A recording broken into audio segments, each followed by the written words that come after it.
I am Josephine, 68 years old and a retired forensic accountant. At exactly 5 in the morning, the violent sound of metal striking wood shattered the silence of my home. I was sitting in my dark kitchen sipping black coffee, just listening. My own son Marcus and his white wife Chloe were on my front porch with a hired stranger trying to break down my heavy solid oak front door with a crowbar. I could hear Marcus yelling over the heavy morning rain. "I am getting in no matter what," he shouted, his voice frantic and breathless. "She is at the church retreat in Savannah anyway. Just smash the stupid thing open." I did not panic. I did not scream or reach for the telephone. I simply set down my ceramic mug, walked out of the kitchen, down the hallway, and undid the heavy deadbolts myself.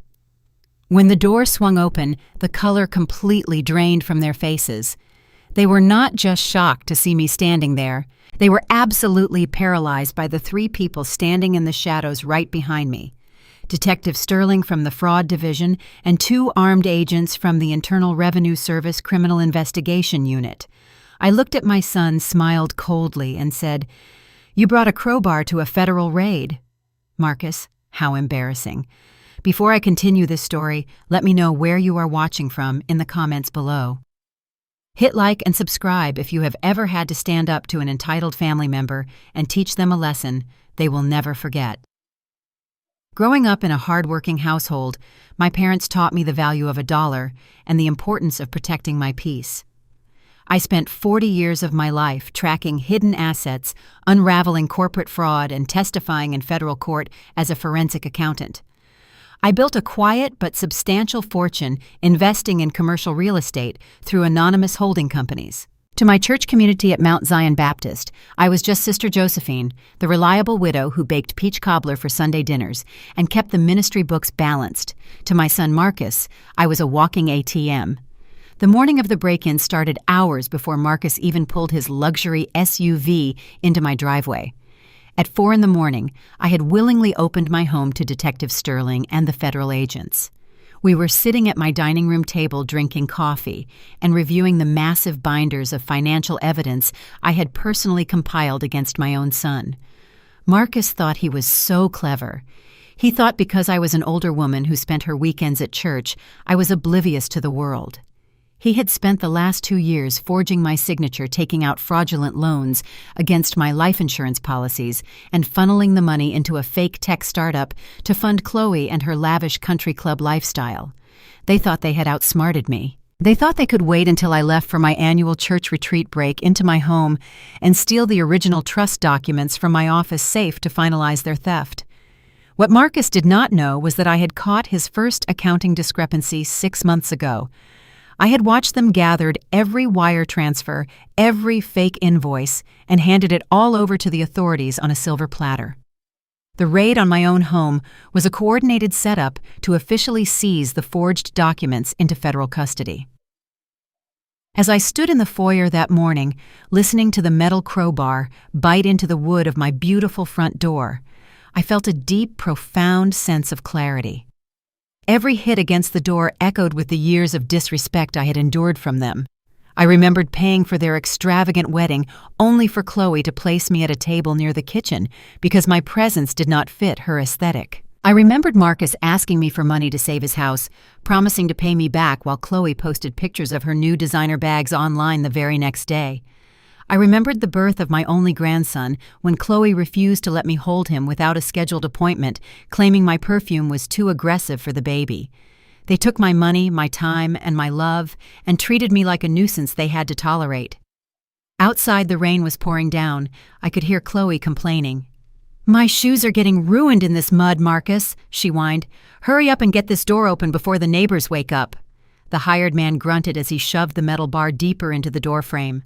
"I am trying, lady," the man snapped back. "But she has got reinforced steel locks on this thing." Marcus slammed his hand against the wood.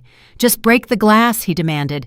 "We need to get into her office and get those papers before the bank opens on Monday. If the life insurance company calls her to verify the loan withdrawal, we are completely ruined." Inside, standing just a few feet away, Detective Sterling shook his head. He looked at me, his expression a mixture of pity and professional respect. "Are you ready for this?" "Mrs. Caldwell?" he asked quietly.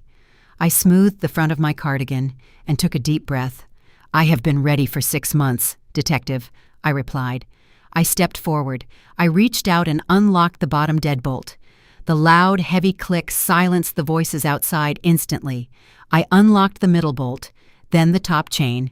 I gripped the brass handle and pulled the door inward, standing tall in the doorway as the cold morning air rushed into the house. Marcus was mid-swing, his arm raised, ready to hit the door again. He froze. The hired thug dropped the crowbar on the porch with a loud clatter. Chloe gasped and took 2 steps backward, nearly tripping over her expensive heels in the wet grass. "Mom?" Marcus stammered, his eyes wide with absolute panic. "What are you doing here? You're supposed to be in Savannah. We were just checking on you. We thought we heard a noise. You brought a stranger with a crowbar to do a wellness check at 5 in the morning, I asked, keeping my voice perfectly steady. Chloe immediately tried to take control of the situation, pasting on a fake, nervous smile. "Josephine, do not overreact," she said, her voice shaking slightly. "We lost our spare key, and Marcus left some important tax documents in your office last week. We were just trying to get them without waking you up. I did not say a word. I simply stepped to the side and turned on the bright porch light. The sudden illumination revealed the 3 federal agents stepping out of the shadows of my hallway, their badges gleaming on their tactical vests. The silence that followed was deafening. The hired thug did not even wait to be spoken to. He turned around, sprinted across my lawn, and disappeared down the street into the dark. Marcus and Chloe did not move. They could not move. It was as if their feet had been cemented to my porch. Marcus Detective Sterling said, stepping past me and holding out a thick folder. "We have a federal warrant to search this premises, specifically the home office, regarding multiple counts of wire fraud, identity theft, and bank fraud linked to your accounts. And since you are already here attempting to break into a crime scene, we can skip the trip to your condo." Marcus opened his mouth, but no sound came out. He looked at the agents, then he looked at me. The realization of what was happening finally washed over him. He realized that the woman he thought was a clueless, outdated burden had meticulously built a steel trap around his entire life. "Mom, please," Marcus whispered, his voice cracking. "Whatever you think I did, we can talk about this inside. Just tell them to leave. We are family." I looked at the son I had raised. I looked at the man who was perfectly willing to steal my security, my home, and my legacy just to maintain an illusion of wealth. I slowly shook my head. "Family protects each other, Marcus," I said, my voice carrying into the rainy morning. "You are a parasite who came to feed on my bones. Now you have to pay the bill." I turned to Detective Sterling, gave him a polite nod, and walked back toward my kitchen to finish my coffee. Behind me, the sound of handcuffs clicking into place was the sweetest melody I had heard in years. The betrayal was deep, but the justice was entirely mine, and this was only the beginning of the lesson I had prepared for them. The shock on the face of my son quickly morphed into a pathetic attempt at damage control. He took a hesitant step forward, his expensive leather boots sinking into the muddy grass of my front yard. The cold morning rain was pouring down, soaking through his designer jacket, but he did not seem to notice.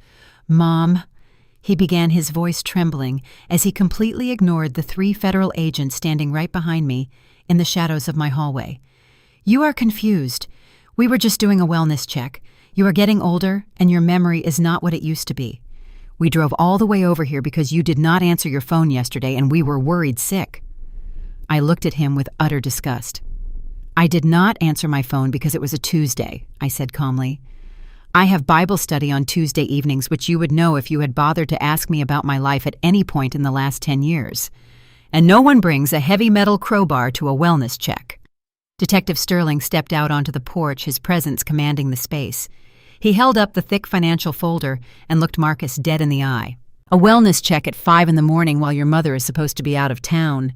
the detective asked, his tone dripping with professional sarcasm.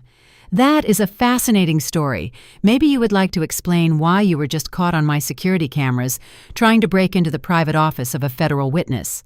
At that exact moment, Chloe decided to intervene. She pushed past her husband, her face turning a blotchy shade of red. Chloe had always possessed an unbelievable amount of audacity, but watching her try to assert dominance over armed federal agents was a brand new level of absolute delusion. "Excuse me," she snapped, pointing a manicured finger at Detective Sterling. "I do not know who you think you are, but you have absolutely no right to be here. This is a private family matter, and you are trespassing on our land." Detective Sterling did not even blink.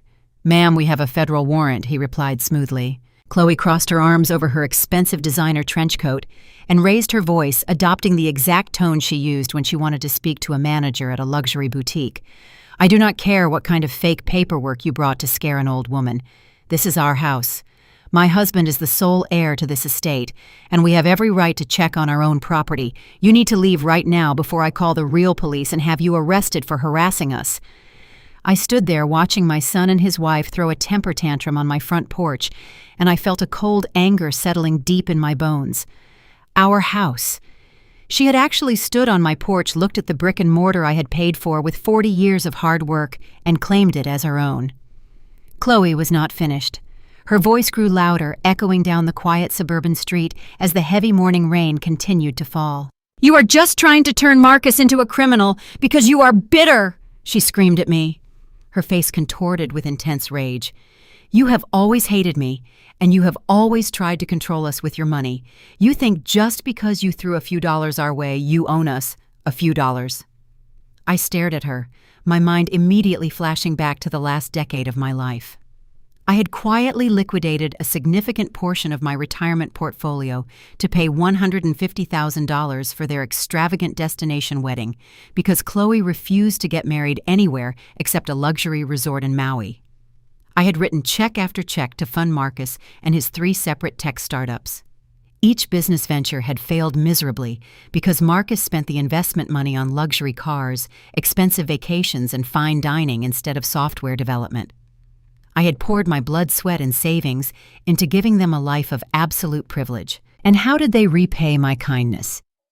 When my beautiful grandson was born 2 years ago, I drove to their pristine suburban neighborhood with a car full of gifts and a heart full of joy. Chloe met me at the door and flatly refused to let me inside. She told me standing right on her welcome mat that she had implemented a strict scheduling system for visitors. She said I could not hold my own grandson without a booked appointment because my presence would disrupt the baby and his sleep cycle. I had driven home that day with tears in my eyes, finally realizing that I was not a mother or a grandmother to them.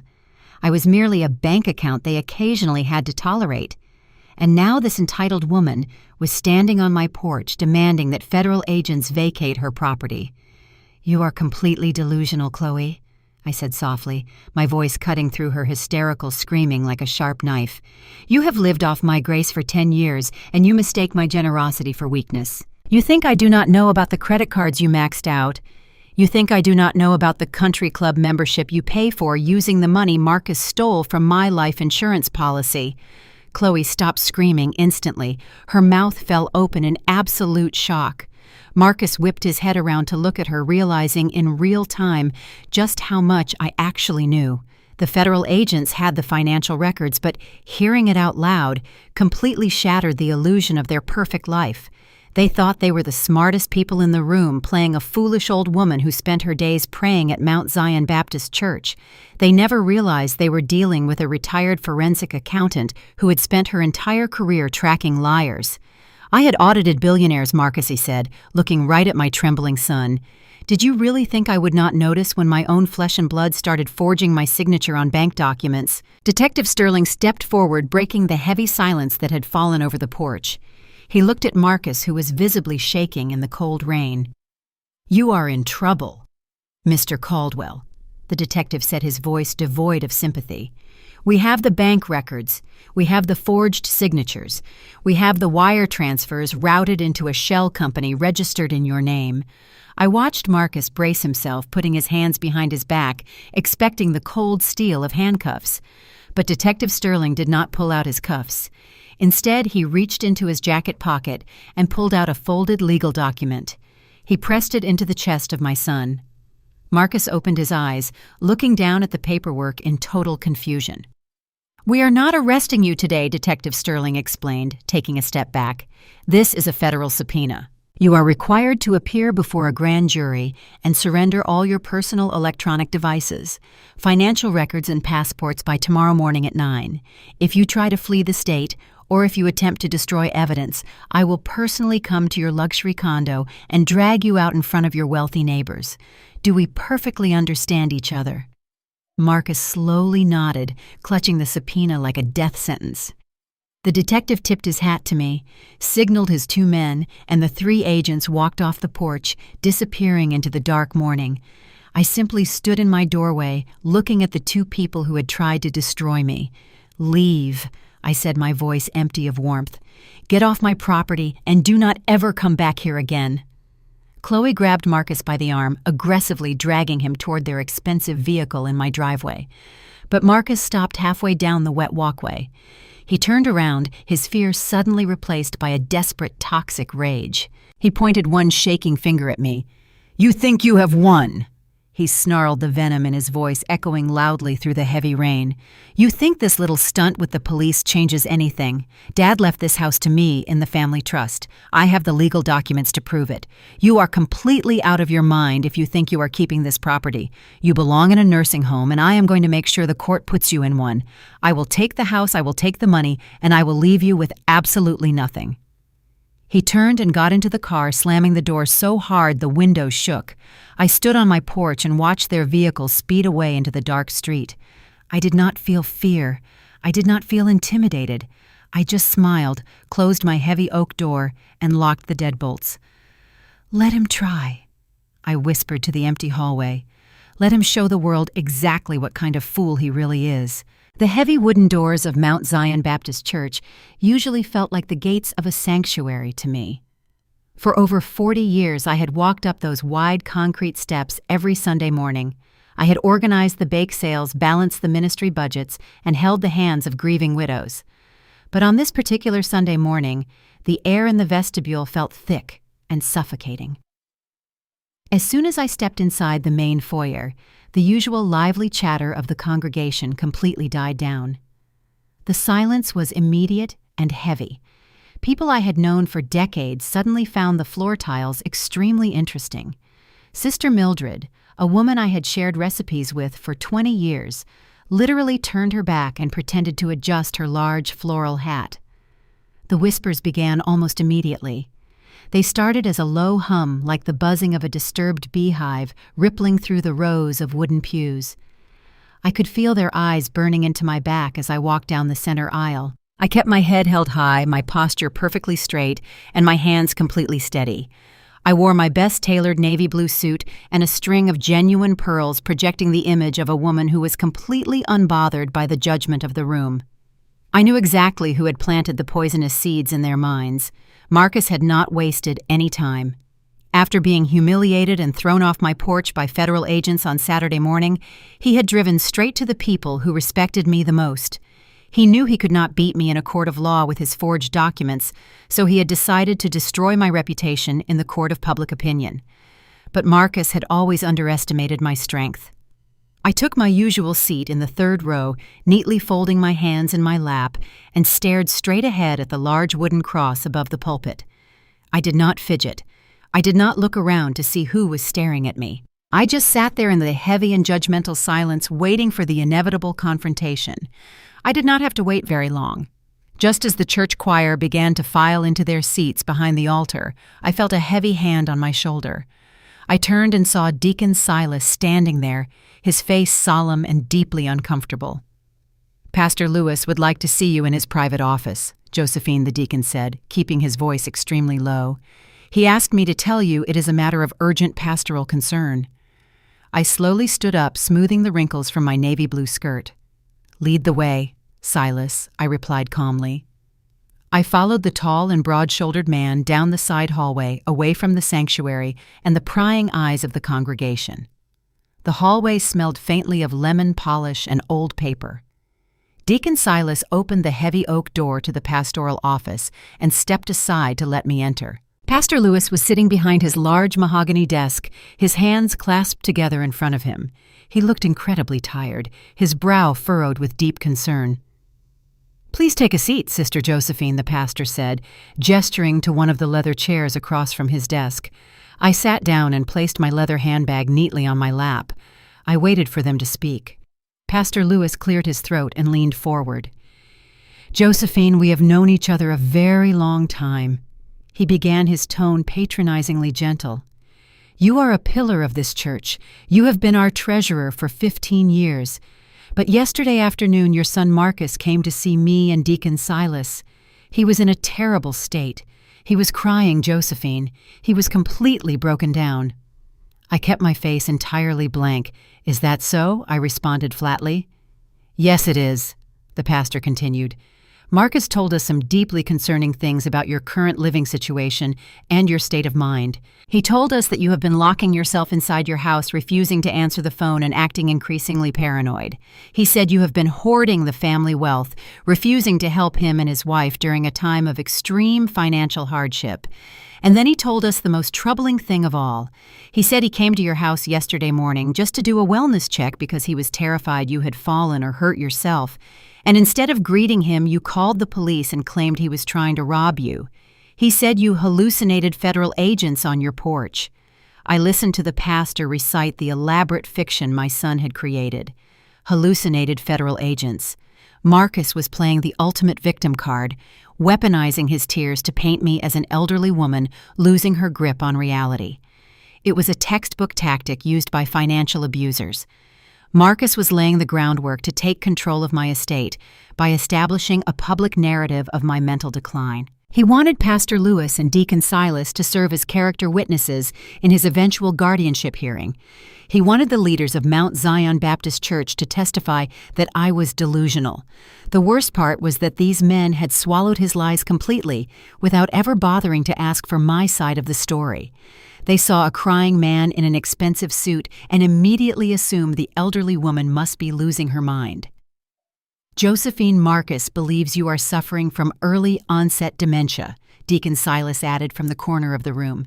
"He is just trying to protect you. He loves you very much, and he wants to make sure you get the medical and psychiatric help you desperately need.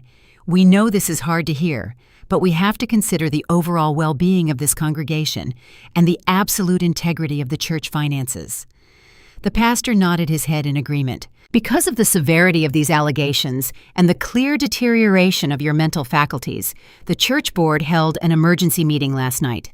We feel it is entirely inappropriate for you to continue managing the financial affairs of Mount Zion Baptist. We are formally asking you to step down from your position as church treasurer, effective immediately. We need you to hand over the ledger, the bank tokens, and the keys to the financial filing cabinet." They sat there staring at me with expressions of profound pity. They expected me to argue. They expected me to cry, to shout, to desperately defend my sanity. They expected the exact erratic behavior Marcus had predicted I would inevitably display. But I was a forensic accountant. I did not operate on emotion. I operated on hard evidence and strategic calculation. I knew that arguing with them would only reinforce their false belief that I was unstable. Furthermore, stepping down as treasurer was exactly what I needed to happen to spring the second phase of my trap. I reached into my leather handbag and pulled out the heavy brass keyring that held the keys to the church financial office. I placed the keys gently onto the center of the mahogany desk. Then I reached back into my bag and retrieved the secure digital token used to access the main church bank accounts. I placed that right next to the keys. Finally, I pulled out a thick and black leather ledger. It was the master record of all church income and expenditures. I slid the heavy book across the desk until it rested right in front of the pastor. "I am stepping down," I said quietly. "You have my full resignation." Pastor Lewis and Deacon Silas looked at the items on the desk, then looked back at me in complete shock. They had clearly prepared themselves for a long argument. My immediate and total compliance caught them entirely off guard. "You are stepping down, just like that," Pastor Lewis asked, his voice filled with extreme confusion. I stood up and smoothed my skirt. "I have served this church faithfully for 15 years, I told them, looking down at the two men who had so easily betrayed me. "If the board believes I am unfit, I will leave. I suggest you appoint a new treasurer immediately. I turned around and walked out of the office. I walked back down the quiet hallway, pushed open the heavy wooden doors of the church, and stepped out into the bright Sunday morning sunlight. I walked across the large asphalt parking lot to my car, my heels clicking rhythmically against the pavement. I got into the driver's seat, closed the door, and locked it. I pulled my phone from my purse and opened my text messages. I selected the contact for my private corporate attorney. I typed my message quickly and methodically. They took the bait. I resigned as treasurer and handed over the master ledger. Let the new treasurer find the corporate donations Marcus has been making. The trap is set. I hit send and smiled. It was a Tuesday afternoon when my personal cell phone rang. The caller ID displayed a number I rarely saw. It was Meredith, the mother of my daughter-in-law, Chloe. Meredith and her husband, Preston, were the kind of wealthy white suburbanites who believed their country club membership elevated them above the rest of humanity. They had always treated me with a thin veneer of polite condescension, viewing my background as a working woman with thinly veiled disdain. Meredith spoke with a forced sweetness, suggesting we meet for a private lunch at their exclusive country club to discuss a peaceful resolution to the unfortunate misunderstanding with Marcus and Chloe. I knew it was an ambush. I knew they were stepping in to rescue their daughter from the massive mess she had created. But I accepted the invitation anyway. I put on my best tailored emerald green suit, secured my genuine pearl necklace, and drove my pristine sedan to the sprawling gates of the Oakbridge Country Club. The valet hesitated for a brief second before taking my keys, his eyes darting over my dark skin and formal attire as if trying to calculate if I truly belonged there. I gave him a pleasant smile and handed him a crisp $20 bill. I walked into the grand dining room, my heels clicking softly against the polished marble floor. Preston and Meredith were already seated at a secluded table by the large bay windows overlooking the manicured golf course. Meredith wore a pastel pink cardigan, casually draped over her shoulders, while Preston wore a stiff linen suit that looked incredibly uncomfortable. As I approached the table, neither of them stood up to greet me. Preston gave a tight and practiced smile, pointing to the empty chair across from him. "Josephine," he said, his voice loud enough for the neighboring tables to hear clearly. "Thank you so much for coming. Please, sit down. We have ordered some sparkling water and light appetizers for the table." I sat down slowly, placing my leather handbag securely on the empty chair next to me. I did not touch the crystal water glass they had poured for me. I looked directly at Preston and waited for the charade to begin. Meredith leaned forward, resting her diamond-ringed fingers on the pristine white tablecloth.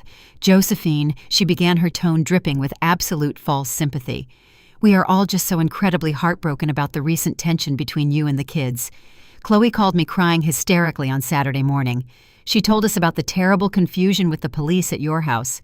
It sounds like things simply got completely out of hand." Preston nodded solemnly, adjusting his expensive silk tie. "Yes, Josephine," he added, folding his hands together. "We understand that as people get older, they can sometimes become easily confused or overwhelmed by sudden visits. We are not angry with you. We just want to help fix this deeply unfortunate situation." I listened to their carefully rehearsed lines. They were using the exact same playbook Marcus had used at my church. They were trying to gaslight me to frame my perfectly rational defense of my own home as the paranoid delusion of a confused elderly woman. I kept my face perfectly neutral. "There was no confusion, Preston," I replied evenly. "Your daughter and my son brought a man with a crowbar to my front porch at 5 in the morning. They intended to break into my private office and steal my financial documents." Preston waved his hand dismissively, as if waving away a pesky insect. "Now, Josephine, let us not exaggerate the situation," he said smoothly. "Marcus explained everything to us. He was just trying to retrieve some tax forms he left behind. You know how stressful running a tech startup can be for a young man. The pressure is immense, and we all know you have been quite stubborn about helping them financially lately." I stared at him, letting the absolute audacity of his statement hang in the cold air. Helping them financially. I had funded their extravagant lifestyle for an entire decade. I had poured hundreds of thousands of dollars into Marcus and his absolute failures. And here was Preston, a man who had never contributed a single dime to his own daughter since her wedding day, calling me stubborn. Meredith sighed dramatically and patted her husband on the arm. "Josephine, we are all family here. she said softly. "We need to focus on what is best for everyone. Marcus is struggling to keep his business afloat, and Chloe is under so much stress trying to maintain their household. They need stability, and frankly, you need proper care. Living alone in that big house at your age is simply not safe anymore. It is time to make some practical decisions for the future." Preston reached into the inner pocket of his linen suit jacket. He pulled out a sleek leather checkbook and a silver pen. He uncapped the pen with a soft click and began writing. I watched him fill out the date, the amount, and sign his name with an exaggerated flourish. He tore the check from the booklet and slid it across the white tablecloth until it stopped right in front of my hands. I looked down. It was a check made out to me for $50,000. I looked back up at Preston, raising one eyebrow. "What is this?" I asked quietly. Preston leaned back in his chair, looking incredibly pleased with himself. "That is your fresh start, Josephine," he declared magnanimously. "Take that money and move into a nice and high-end assisted living facility. There is a lovely place just a few miles from here with round-the-clock medical staff and wonderful bingo nights. In exchange, you simply sign the deed of your house over to Marcus and Chloe. It is the right thing to do. They need the equity to save Marcus and his business. You get the care you desperately need, and they get the financial foundation they deserve. Do not be a selfish mother, Josephine." I looked from the check to Preston and then to Meredith. They were genuinely smiling.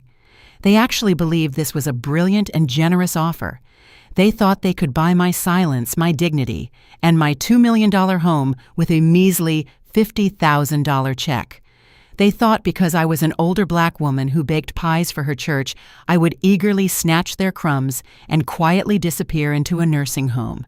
The sheer entitlement of their demand was almost breathtaking. "You want me to give up my home?" I repeated slowly, making sure I heard him correctly. "You want me to sign over the house I bought and paid for so your daughter can continue pretending she is wealthy?" Preston frowned, clearly annoyed that I was not immediately weeping with profound gratitude. "It is not about pretending, Josephine," he snapped. "It is about generational wealth. It is about doing what is necessary for the children. Marcus is on the verge of bankruptcy. If you do not help them now, they will lose everything. You have had your time. Now it is their turn to build a life." I reached out and placed my index finger directly on the center of the $50,000 check. I did not take it. I slowly pushed it back across the table until it rested right in front of Preston. "I do not need your money, Preston," I said, my voice dropping to a low and dangerous register. "And I am certainly not moving into a nursing home. I am 68 years old, not 90, and my mind is significantly sharper than yours. Furthermore, my house is not a bargaining chip for you to use to fix the financial disaster your daughter married into." Meredith gasped, pressing a hand to her chest. "Josephine, how can you be so incredibly cruel?" she cried out indignantly. "We are trying to help you. We are offering you a very generous way out of this terrible situation. You are just being spiteful and vindictive." I opened my leather handbag. It was finally time to show them exactly who they had invited to lunch. I reached inside and pulled out a crisp manila folder. I placed it on the table and opened it. Inside were copies of several financial documents I had pulled the night before. I slid the top document across the table toward Preston. It was not a check. It was a formal notice of foreclosure. Preston looked down at the paper. The smug and arrogant smile instantly vanished from his face. His skin turned an ashen shade of gray. He looked like a man who had just been forcefully punched in the stomach. He stared at the bold red letters at the top of the page, his hands beginning to shake violently. "Where did you get this?" he whispered, his voice completely hollow. I kept my eyes locked on his terrified face. "I spent 40 years as a forensic accountant, Preston," I explained calmly. "Did you really think I would not run a full financial background check on the people trying to buy my home? That document shows that your beautiful estate, the one located in the gated community just down the street from this very country club, has been in pre-foreclosure for 8 months. You have not paid your mortgage in nearly a year." I slid a second document across the table. "And this one shows that your investment firm is currently under investigation by the Securities and Exchange Commission for massive financial discrepancies. You are completely bankrupt, Preston. You are drowning in debt, and you are terrified the country club board will find out." Meredith grabbed her husband's arm, her eyes wide with sheer panic. "Preston, what is she talking about?" she demanded, her voice rising to a shrill pitch. "What does that paper say? Is she lying?" "Tell me she is lying." Preston could not answer. He just sat there hyperventilating, his chest heaving up and down as he stared at the absolute ruin of his carefully constructed life laid bare on the table. "You see," I continued, smoothly ignoring Meredith and her growing hysteria, "I know exactly why you offered me $50,000 today. You do not care about Marcus. You do not care about generational wealth. You just know that if Chloe and Marcus go completely bankrupt, Chloe will come running back home to you, and you cannot afford to take care of her anymore. You need Marcus to steal my house so he can continue paying for your daughter's lavish lifestyle because your money dried up 3 years ago. You are broke, Preston, and you tried to use my life savings as your personal life raft." I stood up from the table and picked up my leather handbag. I looked down at the two of them. They were no longer the arrogant, wealthy suburbanites who had looked down on me. They were just two desperate frauds who had been entirely exposed. "The next time you invite me to lunch," I said quietly, "make sure you can actually afford to pay the bill." I turned around and walked out of the dining room. I did not look back. I just listened to the satisfying sound of my heels clicking against the marble floor, leaving Preston gasping for air and Meredith sobbing loudly into her linen napkin. I was standing in my kitchen on a quiet Thursday morning preparing a fresh pot of coffee when the heavy oak front door echoed with a sharp knock. I wiped my hands on a soft kitchen towel and walked through the hallway expecting a routine delivery package. Instead, I found a young man standing on my porch holding a thick manila envelope. He asked if I was Josephine Caldwell. When I nodded, he shoved the heavy envelope into my hands, muttered that I had been served, and walked away quickly without another word. I closed the door, walked back to my kitchen table, and opened the envelope. I pulled out a massive stack of legal documents. At the very top of the first page, printed in bold black letters, was an emergency petition for temporary adult guardianship. Marcus had officially declared war. My own son had gone to a county judge and filed a sworn legal affidavit claiming that I was entirely mentally unfit to manage my own personal and financial affairs. He claimed that I was suffering from severe and rapid cognitive decline accompanied by extreme paranoia. He cited the recent incident on my front porch as his primary and most damning evidence. According to his deeply fabricated sworn statement, I had suffered a severe psychotic break and completely hallucinated that he and his wife were trying to break into my house with a hired thug. He told the court that my behavior was erratic and that I had become a severe danger to myself and my estate. He demanded that the judge immediately strip me of all my legal rights and appoint him as my primary conservator so he could take full legal control of my bank accounts, my investments, and my home. The sheer audacity of his carefully constructed lies was breathtaking, but it was also entirely predictable. This was the classic and desperate move of a financial predator who had finally run out of options. He knew the federal agents were slowly closing in on his massive wire fraud. He knew his phony tech startup was about to completely collapse and take his precious luxury lifestyle down with it.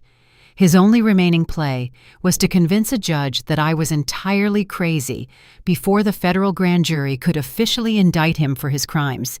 If he could get legal control of my estate, he could dismiss my claims against him, destroy the remaining evidence, and drain my accounts to pay off his massive debts before the government froze his assets. I sat in my quiet kitchen reading page after page of his fabricated stories about my supposed memory lapses, my dangerous cooking habits, and my aggressive behavior. He painted a tragic picture of a frail and confused elderly woman who desperately needed to be locked away in a medical facility for her own protection. I did not cry. I did not panic. I simply drank my coffee, picked up my telephone, and called my private corporate attorney to prepare my defense. I knew exactly how to play this particular game. However, as I continued to read through the thick stack of legal documents, my calm demeanor finally broke. Attached to the back of the petition were 2 additional sworn affidavits supporting my son and his outrageous claims. The signatures at the bottom of those pages belonged to my own flesh and blood. My two younger sisters, Francine and Lorraine, had officially sided with Marcus against me. I stared at their signatures, feeling a cold and bitter ache spreading through my chest. I had helped raise those women. I had paid for Francine to go to nursing school when she had nothing, and I had co-signed the mortgage for Lorraine when her husband abandoned her. But over the years, their gratitude had slowly morphed into a quiet and toxic jealousy. They resented my financial success and my independence. Marcus knew exactly how to manipulate their deep-seated insecurities. He had gone to their homes crying those same crocodile tears he used at my church and fed them a twisted narrative about securing our family legacy. He convinced them that I was losing my mind and hoarding the family wealth from the younger generation. He promised them that if they helped him gain guardianship, he would make sure they were generously compensated from my estate for their loyalty. My sisters, blinded by their own greed and their lifelong resentment of my success, eagerly signed their names to his lies. They wrote detailed statements claiming that I had been acting strangely at family gatherings for years. Francine claimed I was forgetting names and repeating stories, while Lorraine completely fabricated an incident where she claimed I got lost driving to the grocery store. Their lies were meticulously designed to corroborate the story Marcus was selling to the judge. By turning my own sisters against me, Marcus had effectively isolated me from my entire family. He wanted me to feel completely alone, vulnerable, and terrified. He wanted me to look around and realize that no one was coming to save me. He thought that by cutting off my support system, I would simply surrender and let him take everything I had worked for. It was a brutal and calculated betrayal. I sat alone in my large house, realizing that the people who shared my blood were actively conspiring to lock me away and pick my bones clean. They had traded their sister for the promise of a payout from a man who was already entirely bankrupt. I slowly closed the manila folder and placed it on the table. The pain of their betrayal was sharp, but it quickly hardened into a cold and absolute resolve. If they wanted to treat me like a target, I would treat them like collateral damage. I was completely isolated, but I was definitely not helpless.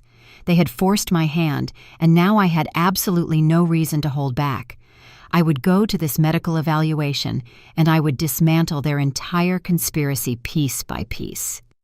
3 days later, I drove myself to the county courthouse for the court-mandated psychiatric evaluation. Marcus and Chloe were waiting in the hallway outside the doctor's office. Chloe was wearing a somber black dress, playing the role of the deeply concerned daughter-in-law, while Marcus nervously checked his expensive watch. They did not speak to me when I walked past them, but I could feel their anxious eyes tracking my every movement. I walked into the evaluation room and sat down across from Dr. Harrison, a middle-aged court-appointed psychiatrist with tired eyes and a thick file resting on his desk. He looked at me over the rim of his glasses, expecting to see the confused and erratic woman described in the petition. Instead, he saw a perfectly groomed, entirely composed woman in a tailored suit. We spoke for 2 hours. I did not act defensive or angry. I answered every single cognitive test with flawless precision. I recited dates, historical events, and complex mathematical sequences without a single moment of hesitation. I spoke calmly and articulately about my career as a forensic accountant, my investments, and my daily routine. I explained the family dynamics without raising my voice or sounding bitter. I simply laid out the factual reality of my son and his desperate financial situation. I let my absolute competence speak entirely for itself. As the evaluation drew to a close, the demeanor of Dr. Harrison had completely shifted. The initial skepticism in his eyes had been replaced by a deep professional respect. He closed his notebook and sighed heavily, clearly realizing that his time had been completely wasted by a frivolous petition. "Mrs. Caldwell," he said gently, folding his hands together, "I can tell you right now that you possess the cognitive function of a woman half your age. There is absolutely no clinical evidence of dementia paranoia or any cognitive decline whatsoever. You are perfectly capable of managing your own affairs, and I will be submitting a report to the judge stating exactly that."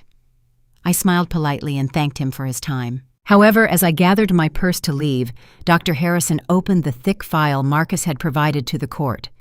He pulled out a stack of financial records that Marcus had submitted as proof of my supposedly erratic spending habits.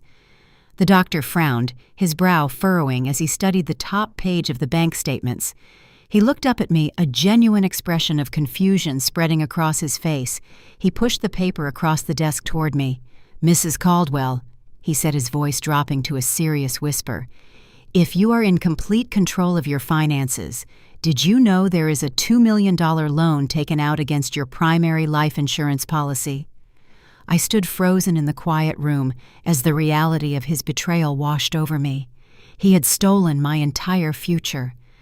The drive back to my large brick home from the courthouse was a blur of cold realization. Dr. Harrison had revealed the missing piece of the puzzle that finally made the entire picture clear. $2 million. $2 million. Marcus had taken out a $2 million loan against my primary life insurance policy. As I gripped the leather steering wheel of my sedan, the sheer magnitude of his desperation finally made perfect sense. I now understood exactly why he and Chloe had shown up on my porch at 5 a.m. with a hired thug and a heavy metal crowbar. It had never been just a simple act of greed. It was an act of pure survival. They were not merely trying to steal my property. They were trying to completely erase the evidence of a massive federal crime. My home office contained a heavy steel safe bolted to the floor. Inside that safe were the original copies of my life insurance policies, my certified estate planning documents, and the authentic family trust agreements. Marcus knew that in order to successfully bypass the strict verification protocols of the insurance company, he desperately needed to possess those original physical documents immediately. The insurance executives would eventually require the physical paperwork to finalize the permanent transfer of the borrowed funds or to conduct their routine audits. If they contacted me directly or requested the original hard copies, his entire fraudulent empire would instantly collapse. He needed to break into my secure house, crack open my safe, steal the genuine documents, and replace them with his heavily forged versions before the federal authorities could ever catch on to his desperate scheme. The realization washed over me like a bucket of ice water. He was entirely trapped. His 3 failed tech startups had drained his bank accounts completely dry. His wife, Chloe, refused to lower her luxurious standard of living, demanding expensive country club memberships, designer clothing, and lavish vacations that they could no longer afford. He had borrowed millions of dollars against my life, betting that I would either die soon or that he could permanently silence me by having me declared mentally incompetent and locked away in a nursing home. The emergency guardianship petition was not just a malicious insult. It was his final desperate attempt to gain legal authority over my estate so he could quickly validate the fraudulent commercial loan and pay off his mounting debts. He needed to be my legal guardian to silence my voice and prevent me from testifying against him in a federal court of law. I parked my car in my driveway and walked slowly up to my front door. The heavy oak wood still bore the deep scratches from the crowbar his hired thug had used. I traced the jagged marks with my fingertips, feeling the physical proof of his profound betrayal. I unlocked the deadbolts and stepped inside my quiet house. I was entirely alone, completely isolated by the sisters who had sold me out and the church leaders who had eagerly believed his lies. But as I stood in my empty hallway, I did not feel defeated. I felt dangerous. Marcus thought he was playing a high-stakes game of chess against a naive and forgetful old woman. He had absolutely no idea who he was truly dealing with. The following morning, I drove downtown to the main branch of the Central Commercial Bank. I bypassed the standard teller lines and walked directly to the private wealth management office on the 3rd floor. The bank manager greeted me with deep respect and escorted me into the secure vault area. I opened my large steel safe deposit box and carefully pulled out a thick stack of certified financial dossiers. Marcus and his greedy wife had spent years looking down on me, assuming that my financial portfolio consisted entirely of my late husband's modest pension and whatever small savings I had scraped together working as a regular accountant. They thought the large brick house I lived in was the absolute pinnacle of my net worth. They were entirely wrong. During my 40 years working as a senior forensic accountant, I had done much more than simply track down missing money for federal investigators. I had studied the incredibly complex ways that the ultra-wealthy protected and multiplied their capital. I had meticulously applied those very same strategies to my own life. Beginning 3 decades ago, I had started quietly investing my earnings into a series of anonymous limited liability companies. I purchased distressed commercial real estate, renovated the properties, and leased them to high-paying corporate tenants. Over the years, those modest initial investments had aggressively compounded. I currently owned an entire strip mall in the affluent suburbs, a highly profitable medical office building near the city center, and several luxury residential rental properties. My true net worth was quietly sitting at slightly over $15 million. I did not wear designer clothes, drive flashy sports cars, or brag about my wealth at family dinners. I preferred the absolute peace of mind that came with complete financial invisibility. Because my assets were deeply buried behind layers of corporate shell companies, no one in my family had any idea how much power I actually wielded. Marcus thought he was stealing a $2 million life insurance policy from a vulnerable widow. He did not realize he was actively trying to rob a multimillionaire who understood the federal tax code and corporate banking laws better than his own highly paid attorneys. I sat in the private viewing room of the bank vault, slowly turning the crisp pages of my portfolio. I looked at the massive balances sitting in my corporate accounts, completely secure and entirely untouchable. I felt a profound sense of pride in what I had built entirely on my own. I had grown up with nothing but I had secured my future through sheer discipline and unwavering intelligence. Now that same wealth would serve as the ultimate instrument of my justice. I carefully packed the financial dossiers back into the safe deposit box, locked the heavy metal door, and walked out of the bank vault with my head held high.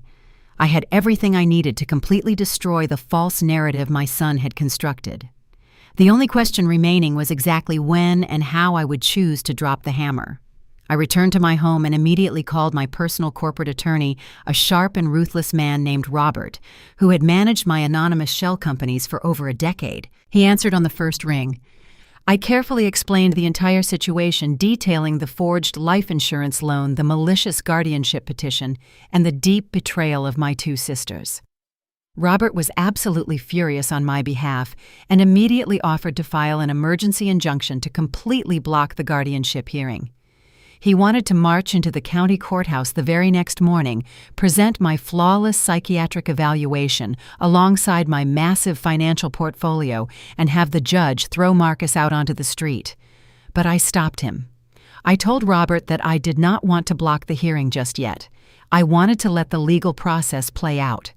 I wanted Marcus to truly believe he was winning this terrible game he had started. If we crushed his guardianship petition right now, he might panic and attempt to flee the jurisdiction before the federal investigators could fully document his massive wire fraud and identity theft. I needed him to feel completely confident, arrogant, and secure. I needed him to step fully into the trap I was carefully building around him. Robert listened to my reasoning and chuckled softly, agreeing to hold off on the aggressive legal counterstrike. We would allow Marcus to strut into the courtroom next week, convinced he was about to become the sole legal master of my entire estate. I spent the remainder of the weekend entirely off the grid. I did not answer any phone calls from my sisters, and I completely ignored the passive-aggressive text messages from Chloe asking when I was going to move into the assisted living facility. I simply sat in my beautiful home, drinking my black coffee, tending to my garden, and waiting for my son to make his next inevitable mistake. Arrogance always breeds deep carelessness, and Marcus was the most arrogant man I had ever known. Sure enough, his monumental ego could not handle the quiet waiting period. On late Sunday evening, while I was sitting in my living room reading a novel, my phone buzzed softly on the side table. I picked it up and opened my social media applications. I navigated to the public profile of my son. He had just uploaded a photograph. The image showed Marcus standing in the driveway of his luxury condominium complex, wearing expensive sunglasses, posing with a brand new Porsche. The caption read, "Generational wealth secured." I screenshotted it for the IRS. The week following the evaluation was a suffocating quiet that always precedes a storm. Marcus had taken my absolute silence as a total surrender.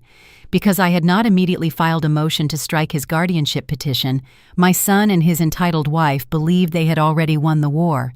They assumed I was sitting in my large house, trembling with fear, waiting for the judge to strip me of my legal rights. Their blinding arrogance clouded their judgment, leading to their most foolish move yet. On Thursday afternoon, the mail carrier dropped a certified envelope into my mailbox. I brought it inside and opened it at my kitchen table. Inside was a formal 30-day notice of eviction. It was typed on the official letterhead of the shady attorney Marcus had hired to handle the trust dispute. The document coldly stated that Marcus, acting as the newly appointed legal conservator of the family estate, was demanding that I vacate the premises. The letter claimed they planned to immediately prepare the property for a massive structural renovation and subsequent sale. I read the paper twice, a quiet chuckle escaping my lips. Marcus had not even been granted the guardianship yet. The court hearing was still an entire week away. His creditors were clearly breathing down his neck, demanding the money he owed for his failed startups. He was so desperate to secure the funds that he was trying to push me out before a judge had even signed a single paper. He wanted to show his loan sharks that he had concrete plans to liquidate the real estate. It was entirely illegal, completely unenforceable, and utterly laughable. I did not call him. I did not call Chloe. I did not even bother to notify my corporate attorney about the meaningless piece of paper. I simply folded the eviction notice, walked over to my counter, and tossed it directly into the trash can next to the empty coffee grounds. I knew that ignoring the notice would absolutely infuriate Chloe. She desperately craved control and expected me to call her begging for mercy. When her phone did not ring, her ego would drive her to force a confrontation. I just had to be patient and wait for her to march directly into my trap. I spent the next 2 days preparing for the inevitable invasion. I had security cameras installed inside my home years ago to monitor the perimeter and the home office while I traveled. On Friday morning, I paid a technician to upgrade the system, adding sensitive audio microphones to the cameras in the kitchen, the hallway, and the living room. I wanted every single syllable they spoke recorded. I wanted their greed and their racial microaggressions meticulously documented in clear digital resolution. By Sunday morning, the trap was fully armed and waiting. I woke up early, went to the farmer's market, and bought fresh ingredients for Sunday dinner. I knew exactly what time they would try to strike. It happened exactly at 2 on Sunday afternoon. The house was filled with the rich and comforting aroma of slow-roasting chicken, fresh collard greens, and sweet potato pie. I was standing at my island calmly chopping celery and carrots when the front door swung open. I had intentionally left the front door unlocked, knowing they would assume I had simply forgotten to secure it.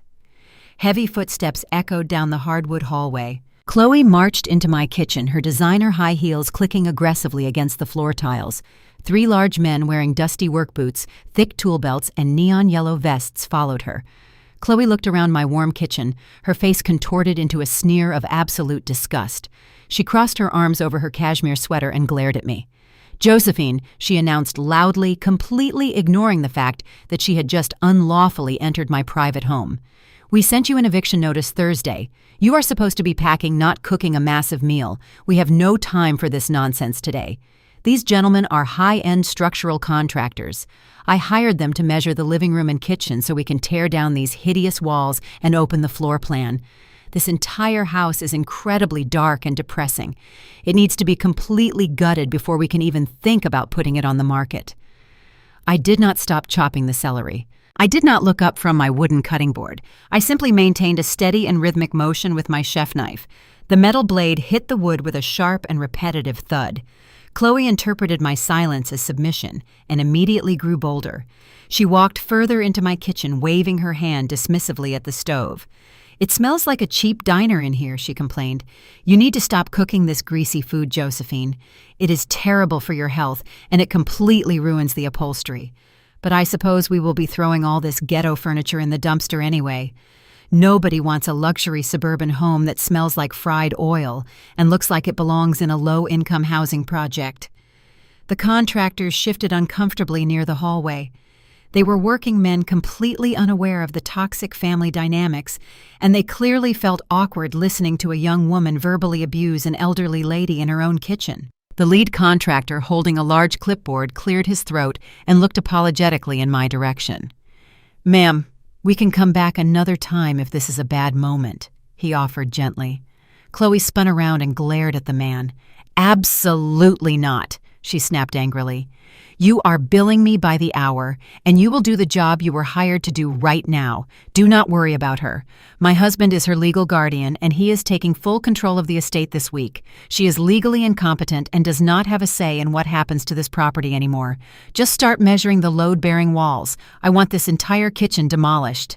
I continued chopping my vegetables in absolute silence. The rhythmic sound of my knife hitting the wooden board was the only response I offered.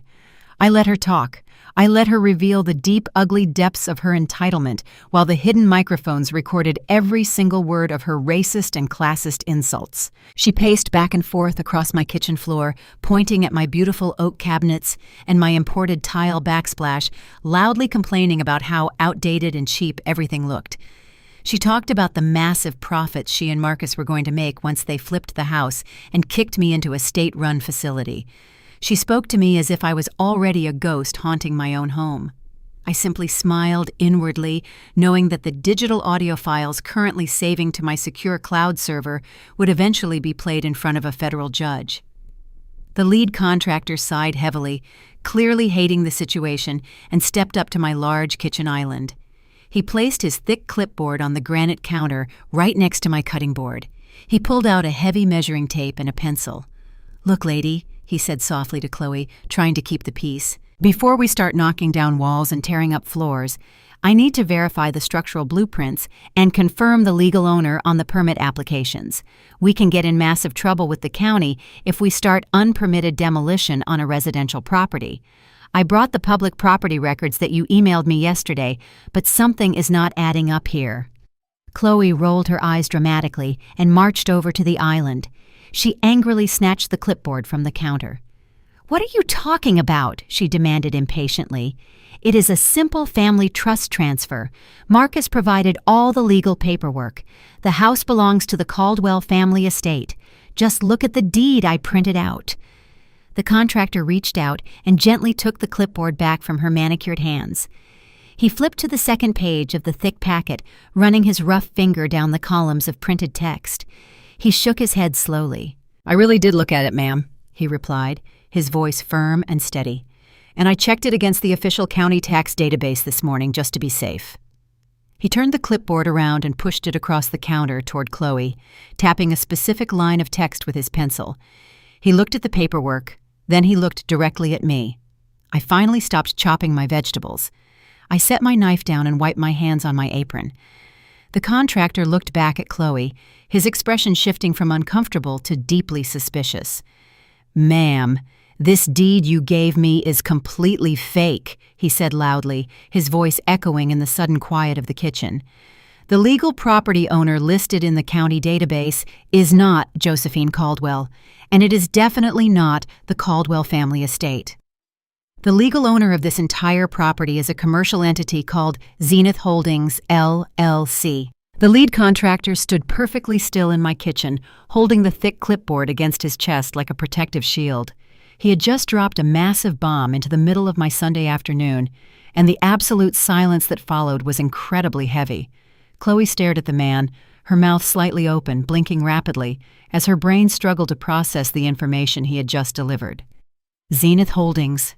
She repeated, her voice losing all of its previous arrogant confidence. "What on earth is Zenith Holdings? That makes absolutely no sense. This house belongs to the Caldwell Family Trust Fund entirely. Marcus told me everything was legally secured and ready for demolition." She turned her head and looked directly at me, her eyes narrowing with a mixture of deep confusion and sudden panic.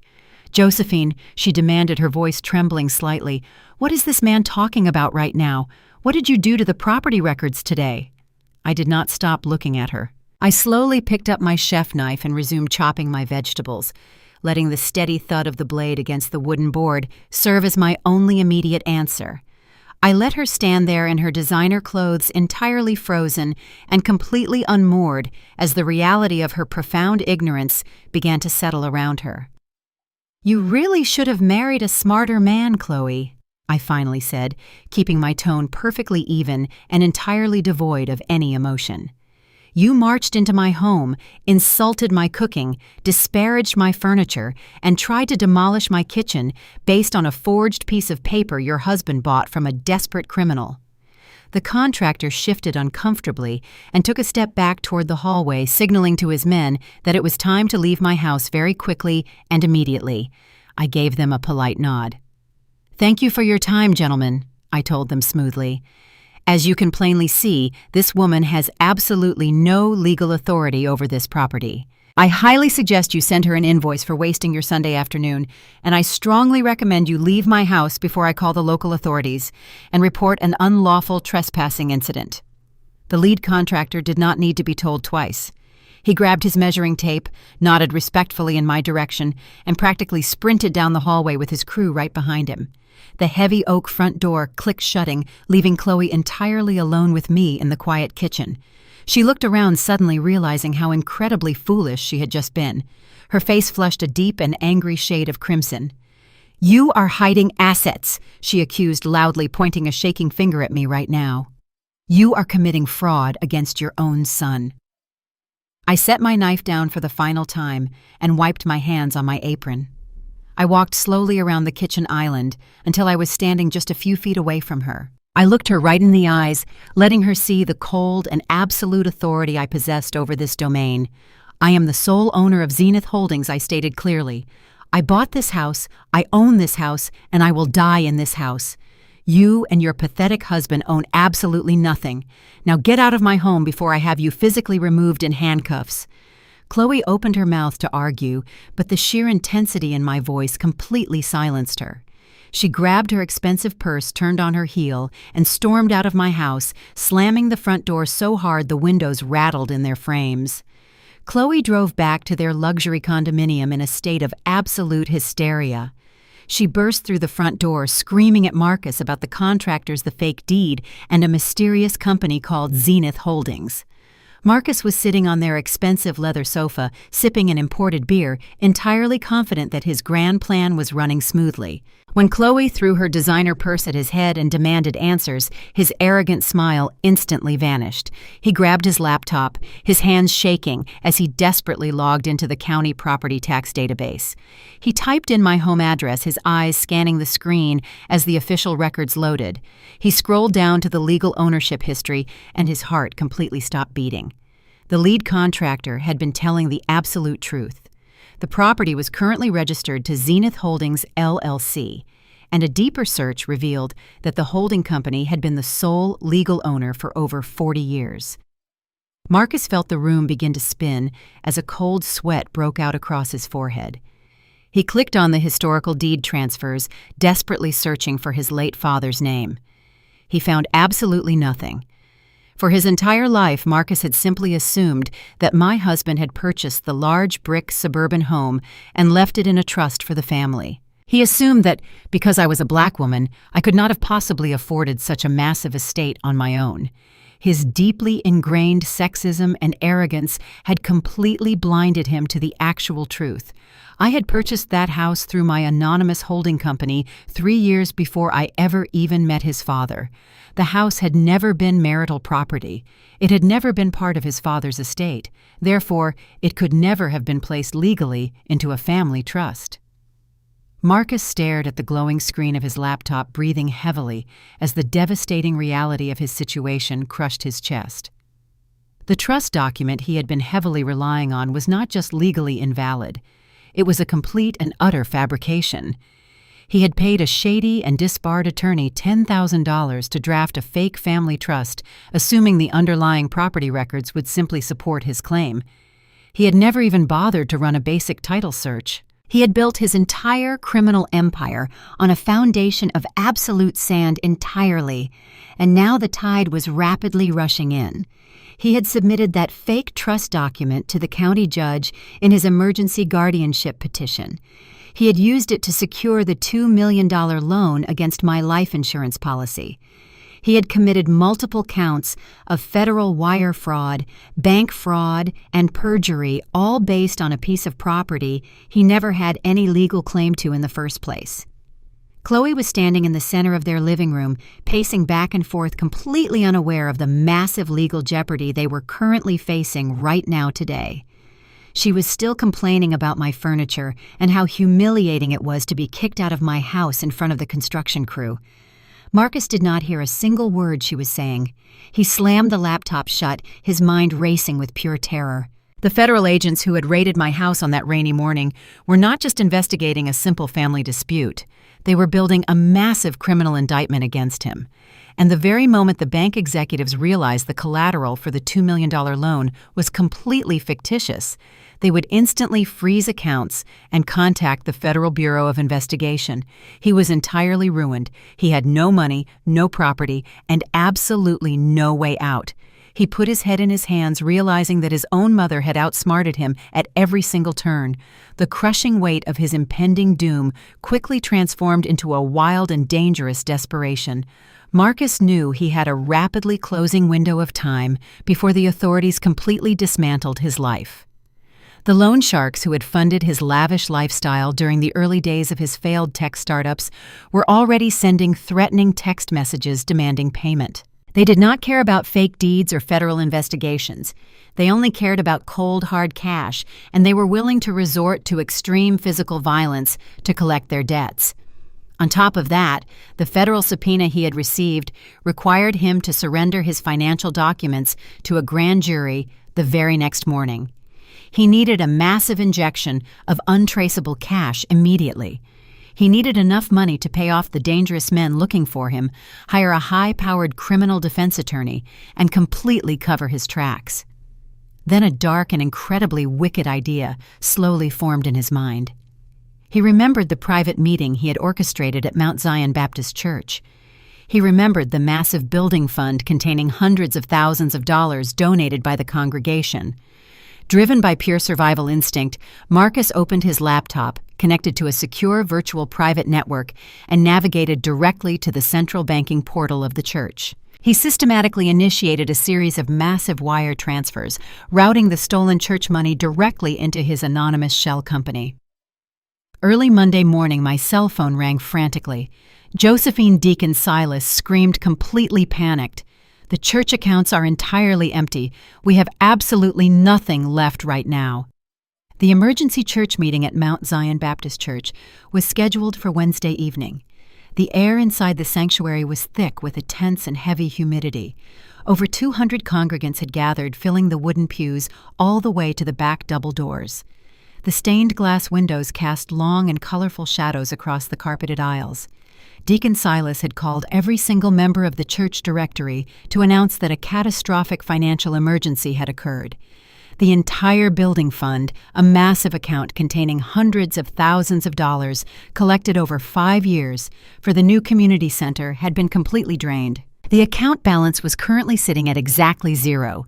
Whispers echoed throughout the large room as people speculated about what could have possibly happened to their hard-earned money.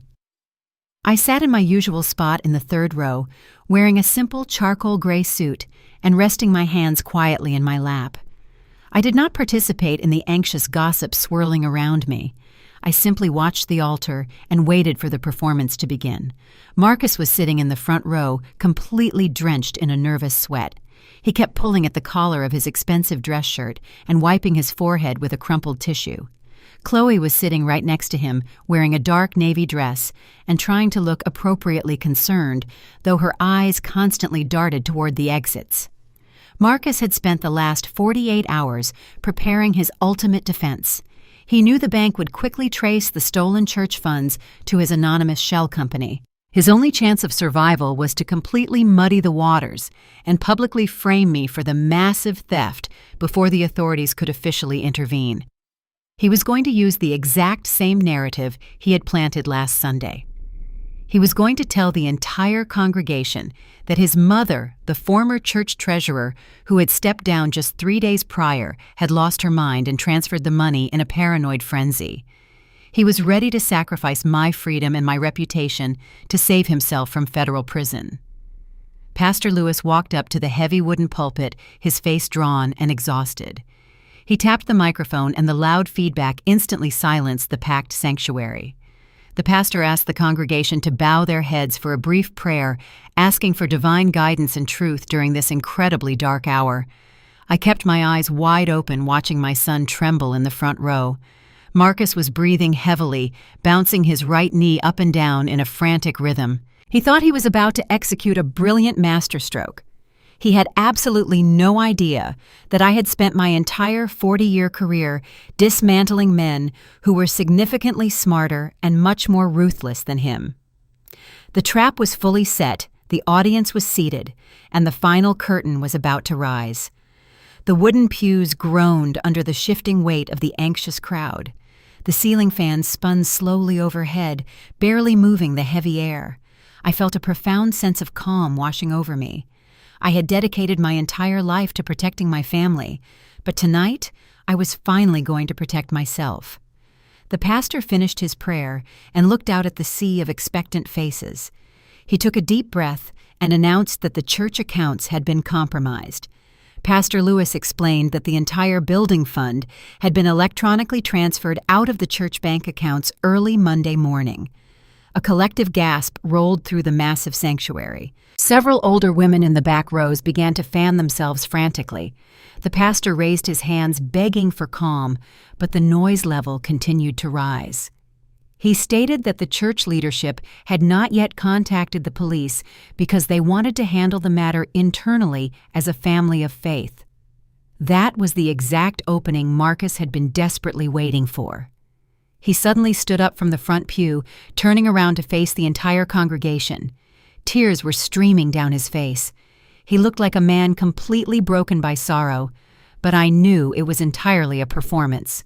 He raised his voice, shouting over the frightened murmurs of the crowd. "Please, listen to me!" Marcus cried out, his voice cracking with manufactured emotion. "I know what happened to the money." The sanctuary instantly fell into a dead silence. 200 pairs of eyes locked onto my son. Marcus slowly lifted a shaking arm and pointed his index finger directly at me. "It was my mother," he declared loudly. Josephine Caldwell stole the building fund. The silence shattered. The congregation erupted into a deafening roar of absolute shock and outrage. People turned in their seats to stare at me. Deacon Silas rushed toward Marcus, looking incredibly confused, but Marcus continued to shout over the noise. "She was the treasurer. For 15 years, he yelled, making sure his voice carried to the very back of the room.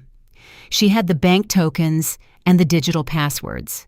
I tried to warn the pastor last Sunday that her mind was completely failing. She is suffering from severe paranoia and early-onset dementia. She transferred the money out of spite because the church asked her to step down.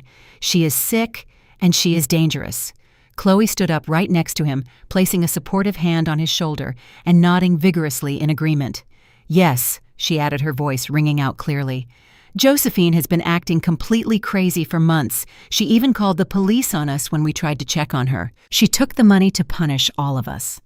The crowd was in a state of absolute chaos. People were shouting questions, demanding answers, and arguing with one another. My two sisters, Francine and Lorraine, were sitting a few rows behind me. I heard Francine yell that she knew I was guilty because I had always been greedy and secretive with my personal wealth. The entire room was ready to burn me at the stake, based entirely on the frantic accusations of a desperate man in an expensive suit. Pastor Lewis leaned into the microphone, his voice booming through the speakers, begging everyone to sit down and be quiet. He looked directly at me, his eyes filled with a mixture of profound sadness and deep betrayal. Josephine, the pastor, said heavily, "These are incredibly serious allegations. As the former treasurer, you had full access to those specific accounts until Sunday afternoon. Did you take the money?" I did not panic. I did not cry. I simply stood up from my seat, smoothed the front of my charcoal gray suit, and stepped out into the center aisle. The angry murmurs of the crowd slowly died down as I walked calmly and deliberately toward the front of the church. I did not yell or try to defend myself from my pew. I walked directly up the wooden steps and stood right next to the pulpit. I asked Pastor Lewis if I could use the large projector screen that the choir normally used to display the Sunday hymns. He hesitated for a brief moment, but he eventually nodded and handed me the remote control. I reached into my leather handbag and pulled out a small digital tablet. I plugged the connection cable into the podium interface. I turned to face the congregation, looking out over the sea of angry and confused faces. Then I looked down at Marcus. His tears had completely stopped. He was staring at my digital tablet with a look of absolute and pure terror. I pressed a button on the remote. The massive white screen behind me suddenly illuminated the dark sanctuary. A high-resolution image of a certified bank statement appeared in huge black letters for the entire room to see. I did not transfer the church funds. I said, my voice perfectly calm and echoing clearly through the microphone. I resigned on Sunday morning and handed over all the secure bank tokens. The money was transferred on Monday morning at 2:00. I pressed another button, and a new document appeared on the massive screen. It was a digital routing trace provided by my corporate banking contacts. The document clearly showed the exact destination of the stolen church money. As you can plainly see, I continued smoothly. The hundreds of thousands of dollars did not go into my personal accounts. The funds were wired directly into a corporate shell company called Horizon Technologies. A collective murmur rippled through the pews as people squinted to read the large text. I pressed the button one final time. A state business registration certificate appeared on the screen, completely filling the white space. The document listed the official corporate officers of Horizon Technologies. The registered legal owner was not Marcus. The registered legal owner was C. Caldwell. I turned my head and looked directly at my daughter-in-law. C. Caldwell, I said loudly, pointing at the screen. Chloe Caldwell. Every single stolen dollar went directly into a shell company owned by your wife Marcus, so she could pay off her massive credit card debt and fund her luxury country club lifestyle. The sanctuary erupted. People were screaming in absolute shock. Deacon Silas dropped his Bible directly onto the floor. Pastor Lewis grabbed the edges of the wooden pulpit, his jaw completely dropping open as he read the undeniable legal proof of their incredible theft. Marcus turned completely pale, his knees buckling slightly as the reality of his total exposure crashed down upon him. He had tried to frame a forensic accountant for financial fraud, and I had simply brought the actual receipts to the altar. Chloe completely lost her mind. She started waving her arms frantically, her face turning a bright and blotchy shade of red. "It is a lie," she screamed at the top of her lungs, pointing a shaking finger at me. "That is completely fake. She fabricated those documents to ruin us. She is trying to destroy our family." Her hysterical voice bounced off the stained glass windows, but nobody was listening to her anymore. The heavy wooden double doors at the very back of the church sanctuary suddenly swung wide open with a loud and echoing crash. Everyone in the building turned around to look. Chloe stopped screaming instantly.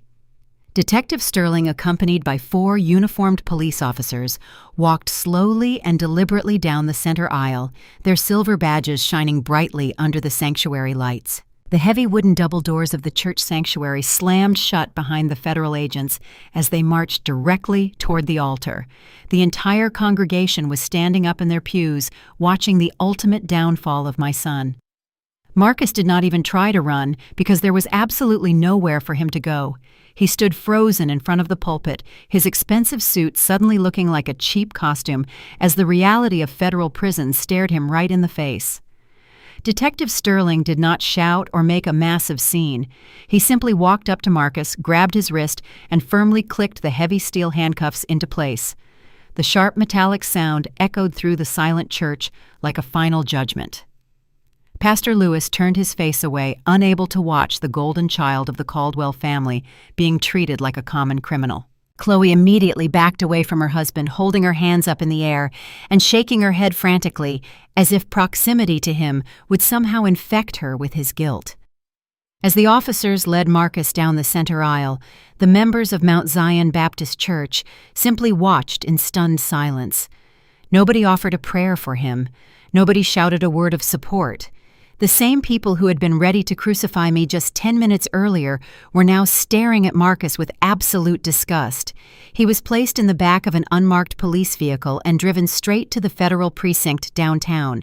He was stripped of his expensive watch, his silk tie, and his leather belt. He was forced to sit in a cold and windowless interrogation room for 4 agonizing hours. The walls were painted a dull concrete gray, and the fluorescent lights buzzed overhead with a maddening hum. Marcus sat at the metal table shivering in the cold air, conditioning his mind racing desperately for a way out of the massive hole he had dug for himself. He rehearsed a dozen different lies in his head, planning to tell the detectives that the shell company was a legitimate business investment, or that the church had willingly loaned him the funds. He thought he could still talk his way out of the situation because his arrogance had not yet been completely broken. The heavy metal door eventually swung open, and Detective Sterling walked into the room carrying a thin manila folder and a small digital audio recorder. The detective pulled out a metal chair and sat down across from my son. He did not look angry or aggressive. He looked entirely bored, which terrified Marcus more than anything else. Sterling opened the folder and laid out the bank statements I had provided at the church. He asked Marcus if he wanted to explain how hundreds of thousands of dollars belonging to a church building fund ended up in a corporate shell company registered to his wife. Marcus immediately launched into his rehearsed lies. He spoke rapidly, claiming that there was a massive misunderstanding and that the church board had authorized a high-yield investment strategy. He swore that the money was perfectly safe and that he was just acting as a financial consultant. Detective Sterling let him talk for 5 uninterrupted minutes. He let Marcus dig his grave deeper and deeper with every single fabricated sentence. When Marcus finally ran out of breath and stopped talking, the detective simply sighed and reached for the small digital audio recorder resting on the metal table. Sterling pressed a button and slid the device across the table toward my son. The room filled with the frantic and high-pitched voice of Chloe Caldwell. Marcus stared at the black plastic device as his own wife completely destroyed his entire life. The recording had been taken in a separate room just 1 hour earlier. Chloe was sobbing hysterically, telling the federal agents that she was nothing more than a naive and innocent wife.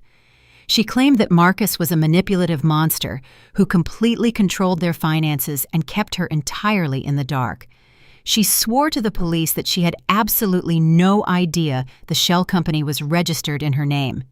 She told them Marcus must have forged her signature on the corporate documents just like he had forged the family trust and the life insurance loans. She painted a picture of herself as a terrified victim who thought her husband was simply a successful technology entrepreneur. She explicitly stated that Marcus had stolen the church money on his own and that she was willing to testify against him in federal court to prove her total innocence. Marcus sat perfectly still as the recording ended, and the quiet buzz of the fluorescent lights returned to the room. The absolute magnitude of her betrayal hit him like a physical blow to the chest. The woman he had stolen for the woman he had ruined his own mother for had turned on him the very second she felt the heat of the law. She had thrown him completely under the bus to save her own skin without a single moment of hesitation. Detective Sterling leaned forward and looked Marcus directly in the eyes. "Your wife has requested absolute immunity in exchange for her full cooperation," the detective stated calmly. "She has already provided us with the passwords to your home computers and the keys to your filing cabinets. You are entirely alone in this, Marcus. There is no brilliant escape plan, and there is no way you are talking your way out of a federal indictment." Marcus dropped his head into his hands and finally began to cry real tears. They were not the fake and manipulative tears he used at church. They were the bitter and stinging tears of a man who realized he had sacrificed his soul for a woman who viewed him as completely disposable. Despite the overwhelming evidence, the actual wheels of the justice system move incredibly slowly. Because Marcus had no prior violent criminal record, and the charges were strictly financial white-collar crimes. The federal magistrate set a massive bail amount and allowed him to be temporarily released the following morning. Marcus was completely exhausted. He had spent the entire night shivering on a hard concrete bench in a holding cell surrounded by the terrifying reality of his new life. A shady bail bondsman secured his release by placing a heavy lien against the remaining fake equity in his failing tech startup. Marcus walked out of the police precinct on Thursday morning wearing the same wrinkled suit he had been arrested in. The cold morning air hit his face as he hailed a taxicab with the last few dollars in his wallet. He just wanted to go home. He desperately needed to take a hot shower sleep in his own bed and confront the wife who had sold him to the federal government. The taxi dropped him off in front of his luxury high-rise condominium complex. Marcus walked through the sliding glass doors of the lobby and headed straight for the private elevators. He pulled his electronic key fob from his pocket and swiped it against the security scanner. The scanner flashed a bright, solid red. He swiped it again and again, but the light remained stubbornly red. "Excuse me, Mr. Caldwell," a voice called out from the reception desk. Marcus turned around and saw the building concierge walking toward him, accompanied by a large security guard. The concierge looked deeply uncomfortable, but held a firm posture. "I am very sorry, sir, but your access privileges to the building have been permanently revoked," the concierge explained, keeping his voice low to avoid a scene in the elegant lobby. Marcus stared at the man in total confusion. "What are you talking about?" he demanded, his voice cracking with exhaustion. "I live in the penthouse. That is my apartment up there." The concierge shook his head slowly. "The lease is entirely in the name of your wife, sir. Mrs. Caldwell came down to the office very early this morning. She explicitly instructed us to deactivate your key fob, and she provided us with a certified legal document." The concierge reached behind the polished marble desk and retrieved a thick manila envelope. He handed it to Marcus. The security guard stepped slightly closer, resting his hand near his utility belt. "She also left 2 boxes of your personal clothing by the service elevator," the concierge continued. "We are required to ask you to take your belongings and leave the premises immediately. If you attempt to enter the elevator or cause a disturbance, we have been strictly instructed to call the police." Marcus took the heavy manila envelope with shaking hands. He tore open the top flap and pulled out a stack of crisp legal papers. The bold black letters at the top of the first page read, "Petition for Dissolution of Marriage." Chloe had officially filed for a highly contested divorce. Attached to the divorce papers was an emergency temporary restraining order forbidding Marcus from coming within 500 feet of her or the condominium. She had moved with incredible speed and absolute ruthlessness. She had locked him out of his own home, seized whatever assets were left inside, and legally completely banished him from her life, all while he was sitting in a federal holding cell. She had taken everything from him and then discarded him like a piece of worthless garbage. Marcus stood in the immaculate lobby of the luxury building, completely paralyzed by the sheer totality of his devastating ruin. He had absolutely no money. He had no credit cards because the federal authorities had frozen all of his financial accounts. His tech business was entirely bankrupt. His church family completely despised him. His wife had betrayed him to the police and locked him out on the street. He was wearing a filthy suit and holding a stack of divorce papers. The security guard cleared his throat loudly, signaling that it was time for Marcus to leave. Marcus slowly turned around and walked out of the sliding glass doors back into the cold and damp morning air. He found the 2 cardboard boxes sitting near the loading dock. Chloe had packed his cheapest clothes and his oldest shoes, leaving all of his expensive designer suits and luxury watches inside the penthouse to sell for herself. He picked up the boxes and walked down the busy city sidewalk, feeling completely invisible and entirely broken. He spent the entire day wandering the streets carrying his pathetic boxes of clothing, unable to afford a simple cup of coffee or a hotel room. He tried to call his old college friends, but news of the massive church theft had already spread rapidly across social media, and absolutely nobody answered his desperate phone calls. Night eventually fell over the city, bringing a biting and bitter cold wind. Marcus sat on a wooden park bench, shivering uncontrollably, as the dark reality of his absolute homelessness settled deeply into his bones. He had nowhere to go, and absolutely nobody left to manipulate. Desperation completely overrode whatever small amount of pride he had remaining. He left his boxes hidden behind a large bush and started walking toward the suburbs. He walked for 4 agonizing hours through the dark streets, his feet blistered and his expensive leather shoes ruined by the wet pavement. He was heading toward the only place he knew that had a roof and a warm bed. He was driving his broken spirit back to the large brick house owned by Zenith Holdings. He was going back to Josephine. The storm that had been threatening the city all evening finally broke just after midnight. A torrential downpour hammered against the roof of my house, the heavy rain masking the sound of footsteps coming up the front walkway. I was sitting in my living room, the glow of the reading lamp illuminating the pages of a book I was barely paying attention to. I knew he was coming. A predator who is injured and cornered will always try to return to its original hunting ground. Sure enough, the heavy brass knocker on my front door banged frantically against the oak. I did not move immediately. I let him knock again harder this time, accompanied by the muffled sound of a desperate voice shouting my name over the pouring rain. I walked slowly to the foyer, checking the security monitor mounted on the wall.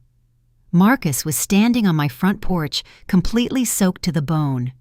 His expensive suit was ruined, plastered to his shivering body, and the two pathetic cardboard boxes Chloe had packed for him were sitting on the wet concrete at his feet.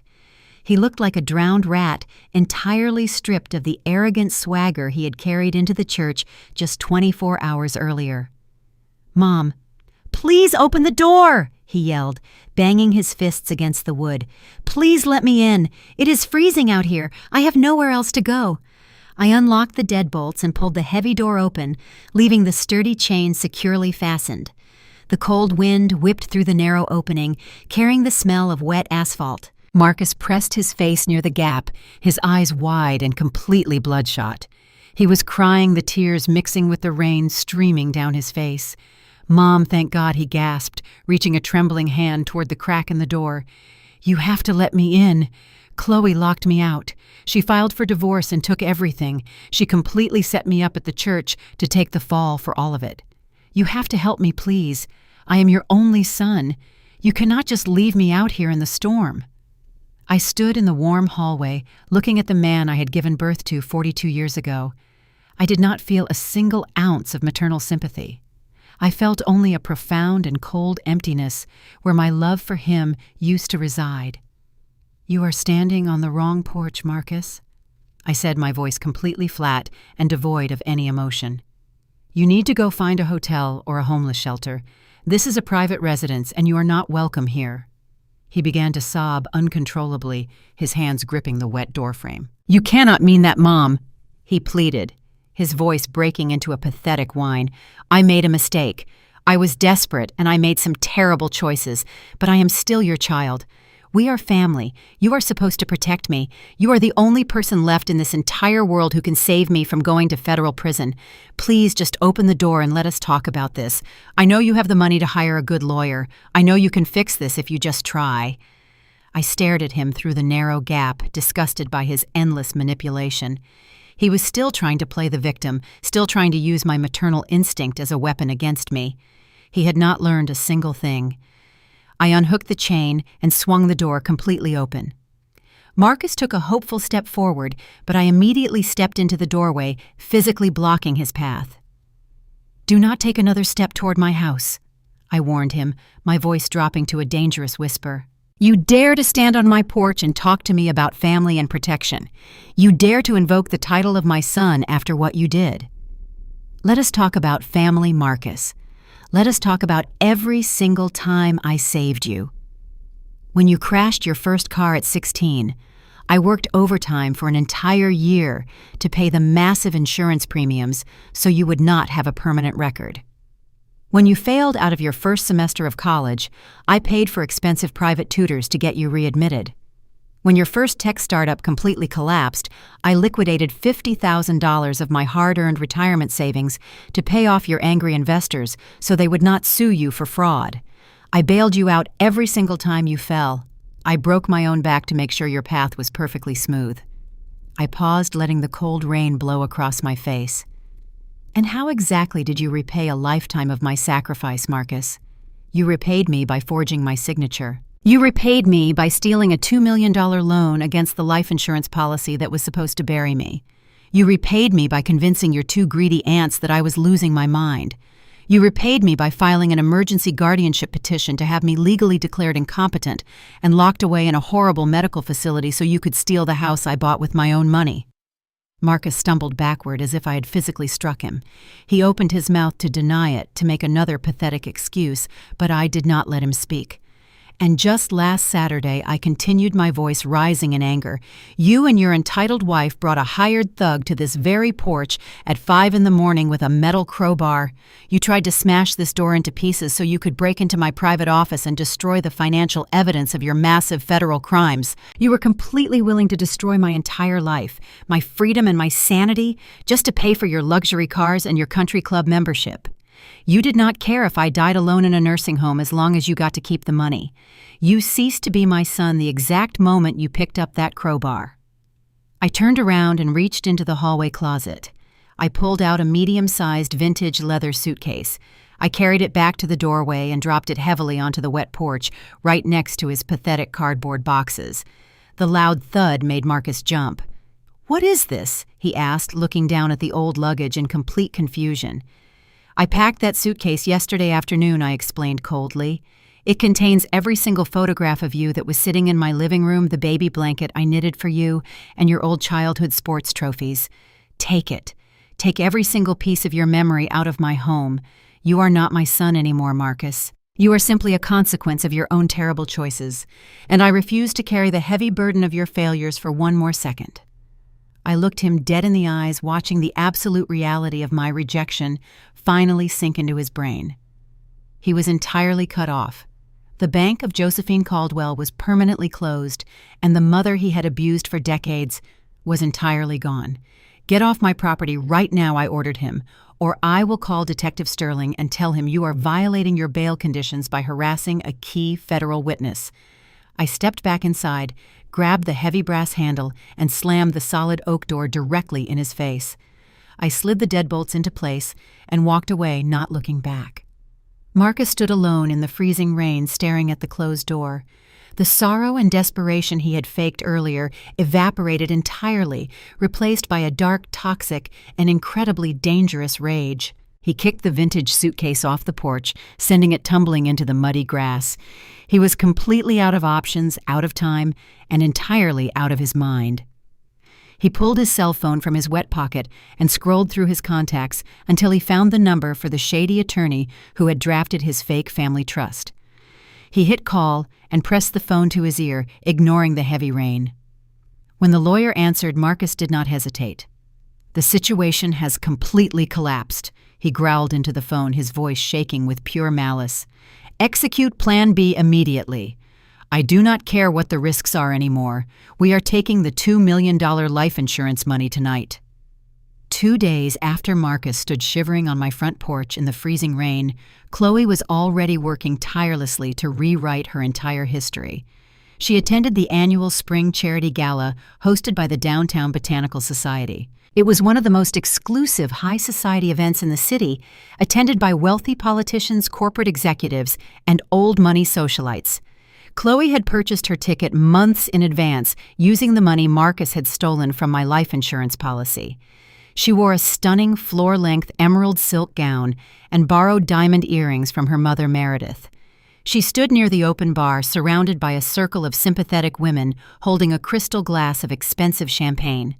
She was completely in her element, playing the role of the tragic and completely innocent victim to absolute perfection. She wiped away a single imaginary tear as she recounted the deeply traumatic events.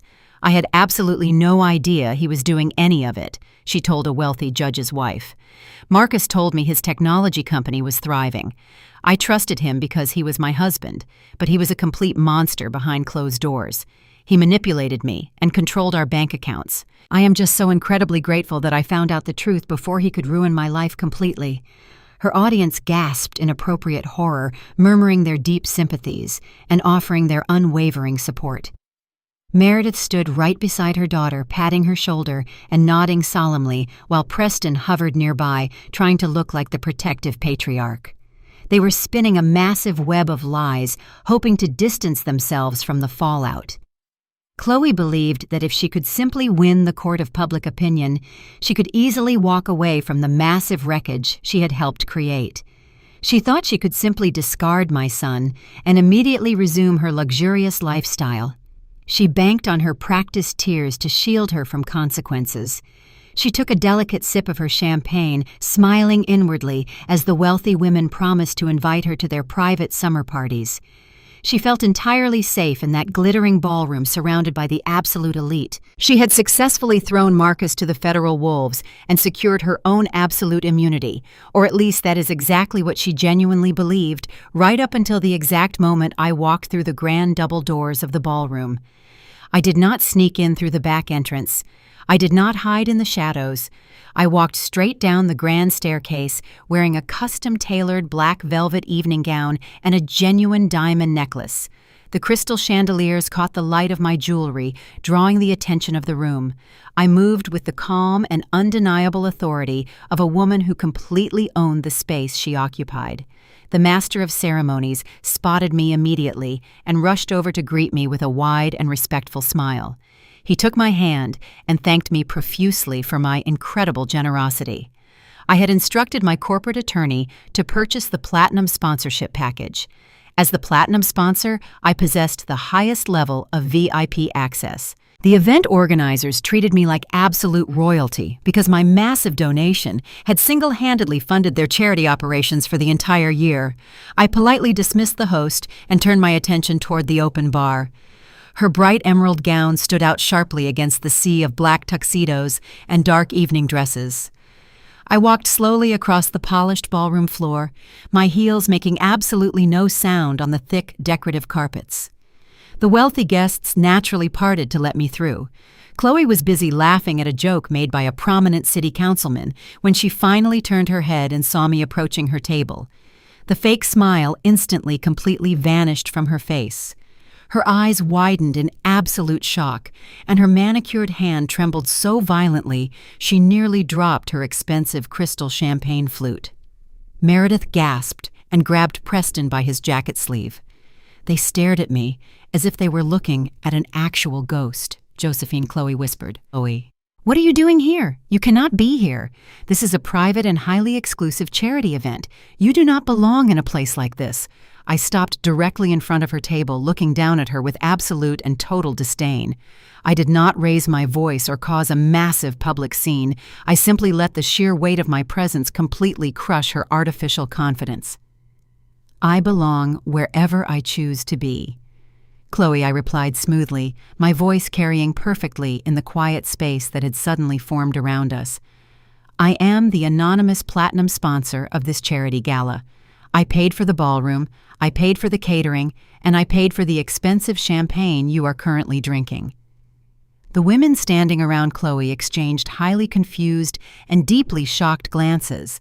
They looked at the elegant black velvet gown I was wearing and immediately realized that the tragic story Chloe had just told them was entirely fabricated. "You do not look like a helpless victim to me," the wealthy judge's wife muttered, stepping away from Chloe and completely severing her social support. Chloe felt the entire room turning against her in real time. Her face flushed a deep and angry red. She slammed her champagne glass down onto the white tablecloth, spilling the sparkling liquid everywhere. "You are harassing me," she hissed, stepping aggressively toward me. "You are just bitter because I am finally divorcing your criminal son. I am entirely, completely innocent, and you cannot touch me." I smiled coldly and reached into my elegant black clutch purse. I pulled out a thick manila folder, completely identical to the ones Detective Sterling used. I did not say another word. I simply held the folder out, extending my arm toward her. Chloe hesitated, her chest heaving with nervous breaths, but her profound curiosity ultimately forced her to take the documents from my hand.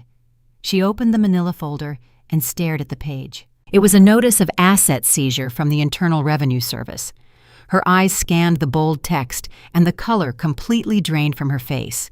The federal government was seizing her luxury condominium, her bank accounts, and her expensive vehicles.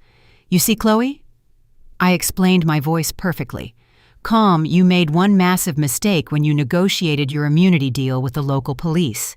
You admitted you were the sole legal owner of Horizon Technologies, the corporate shell company that received all the stolen church money.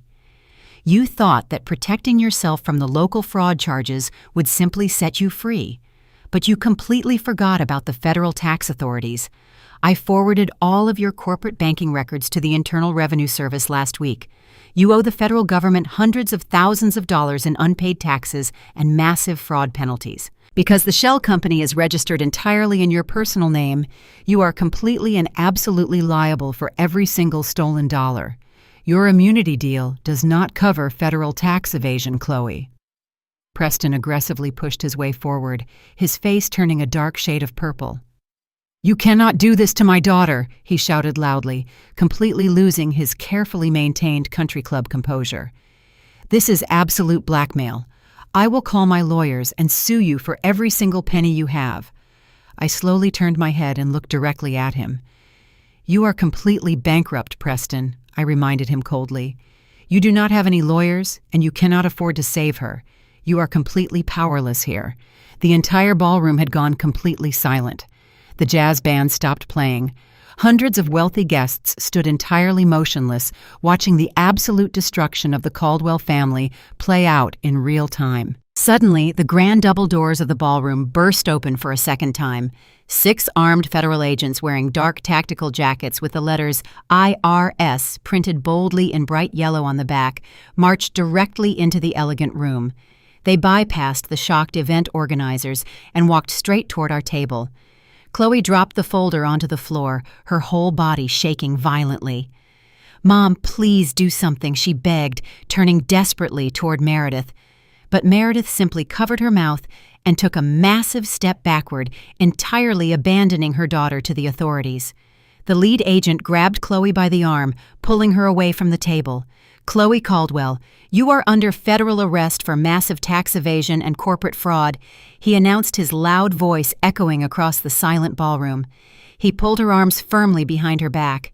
The sharp and heavy click of the steel handcuffs locking into place was incredibly loud. The entire high society crowd watched in absolute silence as Chloe, sobbing uncontrollably in her designer emerald gown, was marched out of the ballroom and straight into a waiting federal transport vehicle. The morning of the emergency hearing arrived with a heavy gray sky pressing down on the city. I walked into the county courthouse, wearing a meticulously tailored charcoal suit carrying nothing but a single leather briefcase. I took my seat at the defense table and waited. The heavy wooden doors at the back of the courtroom swung open, and Marcus walked down the center aisle. He looked absolutely dreadful. Without Chloe to manage his wardrobe, he was wearing the same wrinkled suit he had slept in for 3 days. His expensive leather shoes were scuffed, and his tie was completely crooked. He carried a massive stack of disorganized manila folders, practically dropping them as he approached the table. He was forced to represent himself. Yet despite his pathetic and disheveled physical appearance, Marcus still carried an aura of absolute blinding arrogance. He actually smirked at me as he sat down. He was completely convinced that the fake family trust document and the fabricated will he had purchased from his shady lawyer were going to save him from federal prison. He thought the county judge would simply look at the official seals on the forged papers, declare me legally incompetent, and instantly grant him total control over my massive estate. He believed this civil victory would give him the necessary leverage to pay off his mounting debts and somehow magically erase his federal crimes. His delusion was so profound it bordered on genuine madness. The bailiff loudly announced the arrival of the Honorable Judge Harrison, and the entire courtroom stood up. Judge Harrison was an older man with sharp eyes and absolutely no tolerance for nonsense. He sat down, adjusted his reading glasses, and looked down at the massive pile of chaotic paperwork. "Mr. Caldwell," the judge began, "you have filed an emergency petition seeking permanent guardianship over your mother. You are also submitting a family trust document to establish your immediate financial authority. Are you prepared to present your evidence?" Marcus stood up, puffing out his chest and buttoning his wrinkled suit jacket. "Yes, Your Honor, I am entirely prepared," he stated confidently. "I am here to protect my family legacy and to ensure that my mother receives the psychiatric care she so desperately needs right now." Marcus picked up a thick document bound in a blue legal cover and walked confidently toward the center podium. "Your Honor, it brings me absolutely no joy to stand here today." He began putting on his very best performance of the grieving and deeply concerned son. "My mother, Josephine Caldwell, has suffered a severe and rapid cognitive decline. Over the past 6 months, she has become dangerously paranoid and entirely financially irresponsible. She has locked herself in her house and refused all assistance. She even hallucinated that federal agents were raiding her home. I submit to the court the sworn affidavits of my 2 aunts, Francine and Lorraine, who both testify to her increasingly erratic and dangerous behavior. He paused for dramatic effect, holding up the blue folder. But the most pressing issue is the preservation of the Caldwell family estate. My late father left specific instructions regarding the generational wealth he worked so hard to build. I submit to the court the official and certified Caldwell Family Trust and the accompanying last will and testament. Marcus handed the documents to the bailiff, who passed them up to the judge. According to these legal documents, my father explicitly designated me as the sole executor and primary beneficiary of the estate. In the event that my mother became incapacitated, Marcus continued, his voice rising with triumphant arrogance. Because she is no longer mentally fit to manage these complex financial assets, I am respectfully asking this court to grant me immediate and full conservatorship. Furthermore, for her own physical safety, I am requesting an order to have her transferred to the Oak Ridge Assisted Living Facility. She needs round-the-clock medical supervision, and I need the legal authority to sell the primary residence to pay for her extensive medical care. I sat at my table listening to my son attempt to legally bury me alive. He smiled smugly in my direction, completely certain that the thick blue folder sitting on the judge's desk was his golden ticket to freedom. Judge Harrison flipped through the pages of the trust document, his expression completely unreadable. "Mr. Caldwell, these are incredibly serious requests," the judge stated slowly. "You are asking to completely strip a woman of her fundamental legal rights. The burden of proof rests entirely upon your shoulders." Marcus nodded vigorously. "The documents speak for themselves, Your Honor," he replied smoothly. "They are signed, notarized, and entirely legally binding." Judge Harrison set the papers down and looked over at my table. "Mrs. Caldwell," the judge said, addressing me directly, "your son has presented a sworn legal trust and a will." I stood up slowly, buttoning my charcoal jacket. I did not look at Marcus. I looked directly into the eyes of the judge. "Yes, Your Honor," I replied, my voice perfectly steady and clear. I have a very detailed response. I would like to call myself to the witness stand. I walked up to the witness stand and raised my right hand, swearing to tell the whole truth. Instead, I opened my leather briefcase and pulled out a stack of high-resolution transparent overlays. "Your Honor, my son claims that I am suffering from severe dementia." I began calmly. "However, 2 weeks ago, I submitted to a comprehensive psychiatric evaluation by your own court-appointed physician, Dr. Harrison. Dr. Harrison states that you possess excellent cognitive function and show absolutely zero signs of dementia or paranoia." Marcus dropped his arms, his smug smile faltering slightly. "But that is merely the beginning, Your Honor." I continued, picking up the first transparent overlay. "For 40 years, I worked as a senior forensic accountant for the federal government. My entire career was dedicated to identifying corporate fraud and dismantling fabricated financial documents. I respectfully request that you look at the primary font used to type my late husband's supposedly authentic will," I said, projecting my voice clearly across the room. "That specific document is dated October 14th of the year 2000. However, if you look at the forensic typography analysis in my binder, you will see that the document is typed using a proprietary font called Calibri." I paused, letting the silence stretch for a moment. The Calibri font was not released to the general public by the Microsoft Corporation until the year 2007. It is absolutely physically impossible for a document drafted in the year 2000 to be printed in a font that did not exist until 7 years later. A loud murmur rippled through the courtroom. Marcus turned completely white, grabbing the edges of his table. The judge leaned forward, pulling his reading glasses down his nose as he examined the pages. "But the sheer incompetence of this forgery does not stop there, Your Honor," I stated coldly, sliding the second overlay onto the projector. "Please look at the notary stamp on the final page of the family trust. The stamp belongs to a notary public named Arthur Jenkins. The seal claims the document was notarized in person by my husband and myself." I looked directly at Marcus, watching the absolute terror completely consume him. "Arthur Jenkins was a prominent local accountant," I explained, my voice ringing like a bell. and he died of a massive heart attack 3 years before that document was supposedly signed. I have included his official county death certificate in the evidence binder. My son did not just forge my signature, Your Honor. He presented a document to this court that was notarized by a dead man using a font from the future to claim ownership of a property he never had any legal right to possess. Judge Harrison stared at the death certificate, then slowly raised his head to look at Marcus. The judge's face was a mask of absolute cold fury. Marcus tried to stand up, his mouth opening and closing like a suffocating fish, but no words came out. He looked wildly around the room, realizing that his ultimate master plan was nothing more than a pathetic joke. "Mrs. Caldwell, you may step down," the judge said, his voice dangerously low. Judge Harrison picked up the blue folder containing the fake trust and slammed it violently against his desk. "Mr. Caldwell," the judge roared, the sound echoing like thunder, "you have the absolute audacity to walk into my courtroom and submit blatantly forged documents in a disgusting attempt to steal your own mother's home. I am denying your guardianship petition with extreme prejudice." The judge pointed a shaking finger directly at my son. "I am holding you in immediate civil contempt of court. Furthermore, I am impounding these fabricated documents and officially referring you to the United States Attorney's Office for multiple federal charges of perjury, uttering a forged instrument, and severe elder fraud. Bailiff, take this man into custody right now," Marcus screamed as the officers grabbed him, but his voice was completely drowned out by the heavy sound of the judge's gavel striking the wooden block. The sound of the heavy iron doors of the county jail closing behind Marcus echoed through the damp evening air.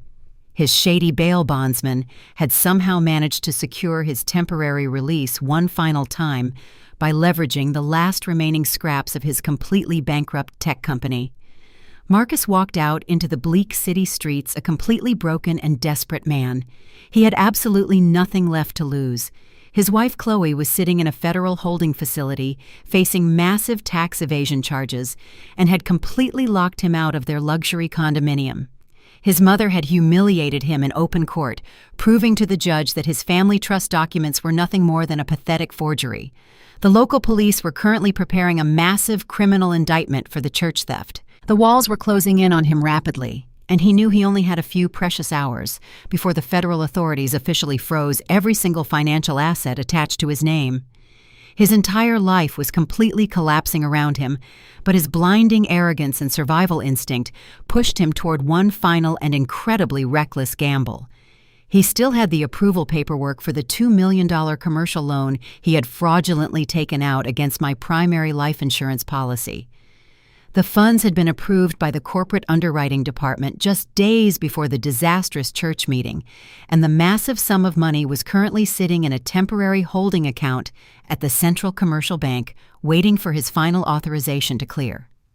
Marcus knew that if he could simply walk into the bank branch the moment they opened their doors the next morning, he could execute an immediate offshore wire transfer. He planned to move the entire $2 million into a secure private account in Dubai, where the United States federal government would have absolutely no jurisdiction to seize the funds. He would abandon his criminal wife, his completely ruined reputation, and his impending prison sentence to live out the rest of his days as a wealthy fugitive in the Middle East.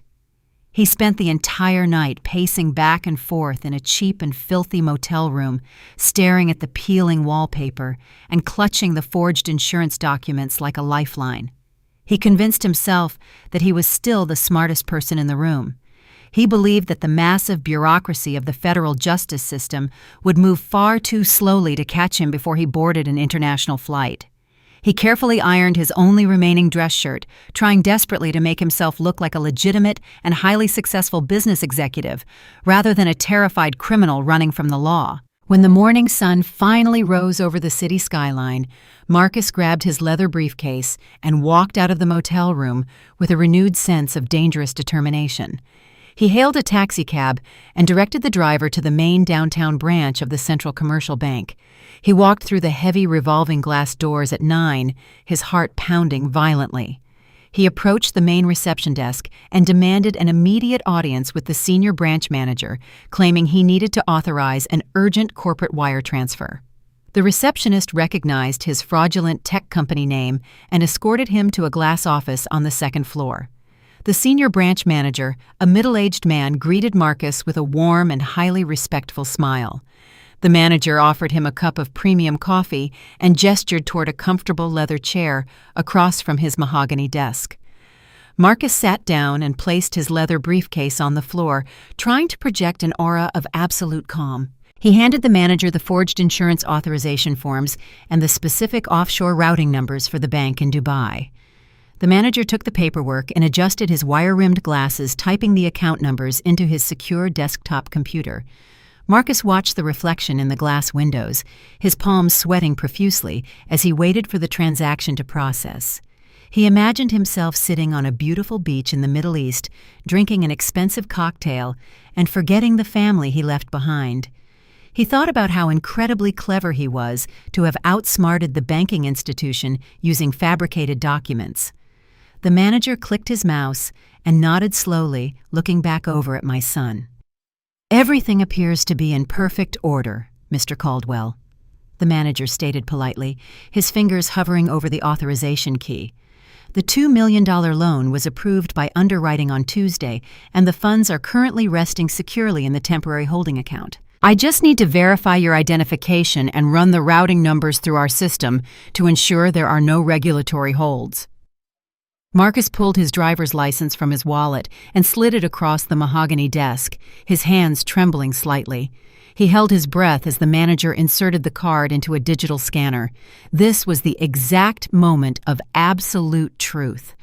If the manager pressed the final button, the $2 million would instantly vanish into the untraceable offshore accounts, and Marcus would be completely free forever. He envisioned the massive airplane taking off from the international airport, carrying him far away from the federal investigators and the local police.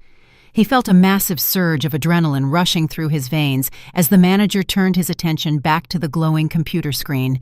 The heavy silence in the glass office was absolutely agonizing. Marcus gripped the armrests of the leather chair, his knuckles turning completely white as he waited for the verbal confirmation that the massive wire transfer had been successfully executed. The manager continued typing, his eyes scanning the complex lines of financial data scrolling across his monitor. "Excellent," the manager murmured softly, tapping the enter key one final time. "The transaction has been officially initiated and is currently pending final network verification." Marcus closed his eyes and let out a long and shaky breath, feeling a profound sense of total victory wash over his entire body. He had actually done it. He had completely beaten the system. But his feeling of triumph was instantly shattered. A sharp electronic beep echoed from the computer speakers. The respectful smile on the branch manager's face immediately vanished. The manager leaned closer to the monitor in deep confusion. The glowing screen had suddenly turned a bright shade of solid red. Large, bold letters flashed across the display, reading "Transaction denied account, frozen by federal order." Marcus felt his heart completely stop beating in his chest. "What is the problem?" he demanded, his voice cracking with terror. "Is there a glitch in your computer system? You need to push that transfer through right now." The manager did not answer him immediately. He continued staring at the red screen, his expression shifting from confusion to profound concern. "I am very sorry, Mr. Caldwell," the manager said, slowly pushing his chair back from the desk.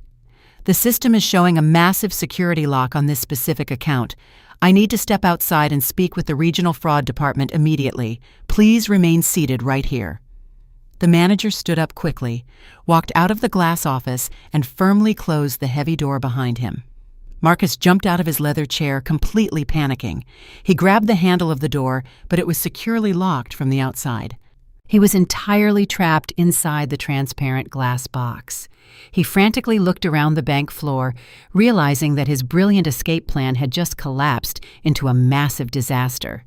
Then he saw me. I was walking slowly across the second-floor lobby, wearing a tailored navy blue suit and carrying my designer handbag. I did not look angry or surprised. I looked completely and absolutely in control. I walked directly up to the glass office, and the manager immediately unlocked the door to let me inside. I stepped into the room, and the manager quickly closed the door again, leaving me entirely alone with my terrified son. "What are you doing here?" Marcus whispered, backing away from me until his shoulders hit the glass wall. I pulled out a chair and sat down. "I flagged this account weeks ago," I explained. "As a former accountant, I possess senior contacts within the corporate fraud division.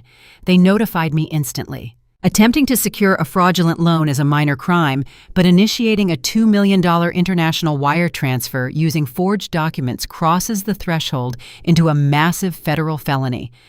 I needed you to physically press the button to put the worst possible crime on the official bank record. You walked into my final trap." Marcus fell to his knees on the carpeted floor, completely destroyed by my calculated vengeance. He looked through the glass walls and saw the end of his life approaching rapidly. A dozen armed federal agents wearing dark jackets with the letters FBI printed in bright yellow marched across the bank floor, completely surrounding the transparent glass office. The glass walls of the bank office felt like a transparent cage as the armed federal agents swarmed the small room. Marcus was violently pulled up from the carpeted floor, his arms twisted firmly behind his back. The heavy steel handcuffs clicked into their place for the second time in less than a week, but this time there would be absolutely no bail bondsman waiting to rescue him. He struggled against the grip of the federal agents, his expensive dress shirt tearing at the shoulder seam. He whipped his head around, his eyes wild and completely bloodshot, as he locked his desperate gaze onto me. I remained seated in the leather chair, my expression entirely unbothered. I watched the son I had given birth to, the child I had sacrificed my entire life to protect, transform into a cornered and vicious animal. "Mom," he screamed, his voice cracking and echoing loudly against the thick glass panels. "Tell them to stop. Tell them there is a massive mistake. You cannot let them take me away like this." I did not move a single muscle. I simply looked at him, letting the absolute silence of my refusal wash over him. The realization that I was the architect of his total destruction finally pierced through his blinding arrogance. His terror instantly morphed into a dark and explosive rage. "You ruined my life!" he shouted violently, thrashing against the two large agents holding him down. "You planned this entire thing. You set me up to take the fall. You are an absolute monster." He spit the words at me, his face contorted with a venomous hatred. "How could you do this to your own flesh and blood?" he demanded, his voice echoing across the silent bank floor where dozens of employees and customers were staring at the spectacle. "You are my mother. You are supposed to protect me. You are supposed to love me unconditionally no matter what I do. You are a horrible parent, and I hate you." He continued to scream his pathetic accusations, blaming me for the massive wreckage of his own terrible choices. He genuinely believed that my biological obligation as his mother meant I had to willingly offer myself as a human sacrifice upon the altar of his incredible greed. He thought I was supposed to lay down and let him steal my home, my life savings, and my sanity, just because I had brought him into this world 42 years ago. I listened to his frantic screaming, feeling absolutely nothing but a profound and overwhelming sense of finality. The invisible cord that had tied my heart to his for over 4 decades was finally and permanently severed. The federal agents began to pull him toward the glass door, their patience entirely exhausted by his violent temper tantrum. "Wait," I said very quietly, raising one hand. The federal agents paused, holding Marcus firmly in the doorway. I slowly stood up from the leather chair and walked toward him. I stopped when I was standing just a few inches away from his sweating and furious face. He stopped thrashing, breathing heavily as he stared down at me, expecting to see a flicker of maternal guilt or a sudden change of heart. He thought his angry words had finally pierced my armor, but he was looking into the eyes of a retired forensic accountant who had spent a lifetime burying financial predators much more intimidating than him. I looked him dead in the eye, my gaze completely cold and entirely empty of mercy. "You are absolutely right about one thing, Marcus," I said, my voice dropping to a low and dangerous whisper that only he could hear. "A mother protects her child. I spent your entire life protecting you from the consequences of your own incompetence. I paid your debts, I funded your failures, and I shielded you from the harsh realities of the world. But you are not a child anymore. You are a 42-year-old man who chose to become a predator." I took a slow breath, letting the absolute truth of my words settle into the tense air between us. "And a woman protects herself from a parasite," I continued smoothly. "You stopped being my child the exact moment you brought a hired thug with a metal crowbar to my front door at 5 in the morning. You stopped being my son when you filed forged documents in a court of law to have me locked away in a medical facility. You tried to erase my entire existence just so you could drive a luxury car and pretend to be a successful businessman. You dug this massive grave all by yourself, Marcus, and now you are going to lay in it for a very long time." His jaw dropped completely open, his angry facade shattering into a million irreparable pieces. The utter finality in my voice completely broke whatever remaining spirit he had left. He realized in that exact moment that there were absolutely no more second chances, no more secret bank accounts, and no more desperate apologies that could save him. He was completely and entirely alone. I turned my back to him and gave the lead federal agent a brief and polite nod. "Take him away," I instructed calmly. "I do not ever want to see his face again." The agents pulled Marcus out of the glass office and dragged him across the polished bank floor. He did not scream or fight anymore. He simply hung his head, his shoulders slumped in absolute defeat as the heavy glass doors of the bank closed behind him. I stood in the quiet office, smoothed my tailored navy blue suit, and picked up my designer handbag. The branch manager walked back into the room, looking incredibly shaken by the massive federal raid that had just occurred in his lobby.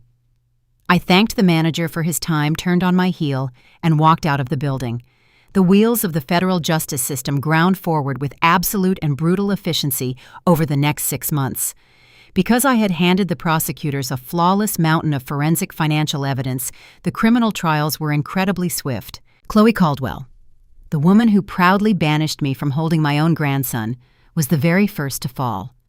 Despite her pathetic attempts to secure absolute immunity, her direct involvement in the massive shell company completely destroyed her defense. The Internal Revenue Service meticulously proved she had knowingly committed massive tax evasion and corporate fraud to fund her lavish country club lifestyle. The federal judge showed absolutely no sympathy for her tears and sentenced her to 5 years in a federal penitentiary. Her wealthy parents, Preston and Meredith, completely bankrupted themselves trying to pay for her high-powered defense attorneys. They lost their sprawling suburban estate, their luxury cars, and their exclusive country club memberships. They were forced to move into a tiny rented apartment, entirely disgraced and permanently shunned by their elite social circle. Marcus faced a much more severe and devastating reckoning. The local authorities convicted him of the massive church theft, while the federal government charged him with multiple counts of wire fraud, identity theft, and perjury. He stood in the courtroom entirely alone, wearing an orange prison jumpsuit, a sharp contrast to the expensive suits he used to flaunt. The judge looked down at him with profound disgust and handed down a sentence of 10 consecutive years in a maximum security federal prison. He lost absolutely everything: his fake businesses, his luxury condominium, and his freedom. The property he had tried so desperately to steal remained safely in my possession forever. I sat in the back row of the courtroom during his final sentencing hearing, watching as the bailiffs led him away in heavy iron chains. I did not feel a single drop of sadness or regret. I felt an incredible sense of profound peace. I had successfully excised the toxic tumors from my life and protected the wealth I had spent 40 years building. I walked out of the federal courthouse and stepped into the bright afternoon sunlight, taking a deep breath of the clean city air. The storm that threatened to destroy my life had passed, leaving behind a quiet calm. I walked to my car feeling lighter than I had ever felt in my life. But as I drove back to my large brick house, a sudden thought crossed my mind. Marcus and Chloe had been completely neutralized, but the massive web of betrayal was not entirely resolved. My sisters Francine and Lorraine had eagerly signed sworn documents claiming I was mentally incompetent. They had actively conspired to lock me away in a medical facility for a promised cut of my estate. They were still sitting comfortably in their homes, believing they had somehow escaped the massive fallout. I smiled softly, tapping my fingers against the steering wheel. What about the sisters who betrayed me? The criminal convictions of my son and his wife sent shockwaves through my community. The local news stations picked up the story of the stolen church funds and the elaborate federal tax evasion scheme. The absolute truth was finally dragged out into the bright light of day for everyone to see. I spent the next few weeks enjoying the peaceful silence of my large brick house. I tended my garden, read novels, and drank black coffee without a care in the world. I knew the absolute silence would not last forever. Guilt is a very heavy burden, and the people who had so eagerly betrayed me were currently drowning in it. They had backed the wrong horse and were entirely terrified of the consequences. It happened on a warm Sunday afternoon. I was wiping down the granite countertops when the heavy brass knocker on my front door sounded.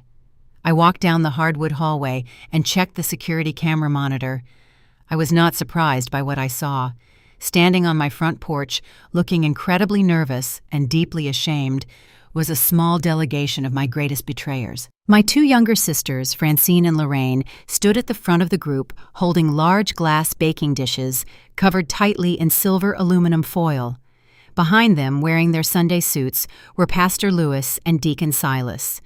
The church leaders were holding a basket of fresh fruit and a large bouquet of expensive flowers. They were embarking on the ultimate apology tour. They came crawling back to my house hoping to sweep their massive betrayals under the rug with baked goods. I unlocked the deadbolts and pulled the heavy oak door open, standing tall in the doorway. Francine burst into fake tears the second she saw my face. "Oh, Josephine," she cried out, shifting the heavy casserole dish in her hands. "We are so incredibly sorry. We were completely fooled by Marcus. He came to our houses crying and begging for help. He manipulated us into signing those terrible legal papers. We never actually believed you were losing your mind. We just wanted to protect the family legacy, just like he said." Lorraine nodded her head vigorously, wiping a dry eye with the back of her hand. "Yes, Josephine," she added, her voice trembling with manufactured sorrow. "You have to forgive us. We are your own flesh and blood. We love you so much, and we have been absolutely sick with worry ever since the trial." Pastor Lewis stepped forward, offering the basket of fruit with a weak and pathetic smile. "Sister Josephine," he began, his pastoral voice completely lacking its usual commanding authority, "the entire congregation is deeply ashamed of how we treated you. We rushed to judgment, and we failed to protect one of our most faithful members. We are humbly asking for your absolute forgiveness, and we are praying that you will return to your rightful place in our church family." I stood on my porch and listened to their desperate chorus of pathetic excuses. They did not apologize for their own incredible greed or their toxic jealousy. They simply blamed a man who was already sitting in a federal prison. I did not raise my voice or show a single ounce of anger. I looked at the four people standing on my porch and felt absolutely nothing. The deep wounds they had inflicted on my heart had already healed over, leaving behind a thick and impenetrable scar tissue. I reached out my hands and took the warm glass casserole dish from Francine. "Thank you, Francine," I said, my voice perfectly calm and polite. I took the second dish from Lorraine and balanced it carefully on my forearm. "Thank you, Lorraine," I added. I stepped aside and placed the two heavy baking dishes on the wooden entry table just inside the hallway. Then I turned back around and took the fruit basket and the flowers from the pastor and the deacon. I set those items right next to the food. Their faces completely lit up with profound relief. They genuinely thought my simple act of accepting their pathetic gifts meant that all was completely forgiven. They thought the massive slate had been magically wiped clean by a few cheap baked goods and some grocery store flowers. Francine took a hopeful step forward, reaching her arms out, as if she expected me to invite her inside for a warm family dinner. I held up my hand, stopping her dead in her tracks. I reached into the deep pocket of my tailored cardigan and pulled out 4 crisp white envelopes. I handed one envelope to Francine, one to Lorraine, one to Pastor Lewis, and the last one to Deacon Silas. They looked down at the plain white paper, completely confused by the sudden gesture. "What is this?" Josephine Lorraine asked, holding the envelope delicately between her fingers. "Go ahead and open them," I instructed, keeping my tone completely even and entirely devoid of any emotion. Francine tore the top of her envelope and pulled out a single sheet of heavy legal paper. Her eyes scanned the bold black text at the top of the page, and her jaw completely dropped open. The color completely drained from her face as she read the official document. Pastor Lewis opened his envelope and let out a sharp gasp of absolute shock. "These are official criminal trespassing notices," I explained smoothly, my voice ringing clearly in the warm Sunday air. "They have been officially signed and fully executed by the captain of the local police precinct. They state that you are permanently and legally barred from ever stepping foot onto this property again. If any of you ever return to my home or attempt to contact me in any way, shape, or form, I will have you immediately arrested and prosecuted to the absolute fullest extent of the law." Deacon Silas stared at the paper, his hands shaking violently. "Josephine, you cannot be serious," he stammered, his voice completely breaking. "We came here to apologize. We brought you food and flowers. We are begging for your forgiveness." I looked directly into the eyes of the deacon and shook my head slowly. "You did not come here to apologize, Silas," I corrected him coldly. "You came here because you are absolutely terrified. You realize that I am a very wealthy woman who just sent her own son to federal prison for a decade. You realize that I possess the financial resources and the absolute willpower to completely destroy anyone who crosses me. You are not sorry for what you did. You are simply terrified of what I might do to you next." Francine began to cry again, but this time her tears were entirely genuine. She was crying because she finally realized the massive bank account she had hoped to inherit was permanently closed to her. "Josephine, please," she sobbed, crushing the trespassing notice in her hand. "We are your sisters. We shared a bedroom together when we were little girls. We are your family. You cannot just cut us out of your life like we are total strangers. Blood is thicker than water." I looked at the two women I had helped raise. I looked at the churchmen I had served for 15 years. I felt a profound and absolute sense of finality washing over my entire soul. Blood simply makes you related. "Francine," I stated, my voice carrying a heavy and absolute truth, "loyalty is what actually makes you family. When my son tried to steal my life and lock me away in a medical facility, you did not stand by my side. You eagerly signed your names to his completely fabricated lies because you wanted a piece of my estate. When he publicly accused me of stealing the church funds, Pastor Lewis and Deacon Silas did not defend my honorable character. You were entirely ready to throw me to the wolves to save your own reputations." I took a slow step backward into my hallway, grabbing the heavy brass handle of the front door. "I have absolutely no family standing on this porch today," I told them, my voice completely steady and entirely unbothered. "Take your fake tears back to your own homes and never come near me again." I did not wait for them to respond. I simply pulled the heavy, solid oak door shut. The loud and satisfying click of the deadbolts sliding firmly into place echoed through the quiet hallway. I stood there for a brief moment, listening to the muffled sounds of my sisters crying on the front porch. I felt incredibly light. I had successfully trimmed the dead and toxic branches from my family tree. I picked up the 2 warm glass casseroles from the entry table and carried them down the hallway toward my kitchen.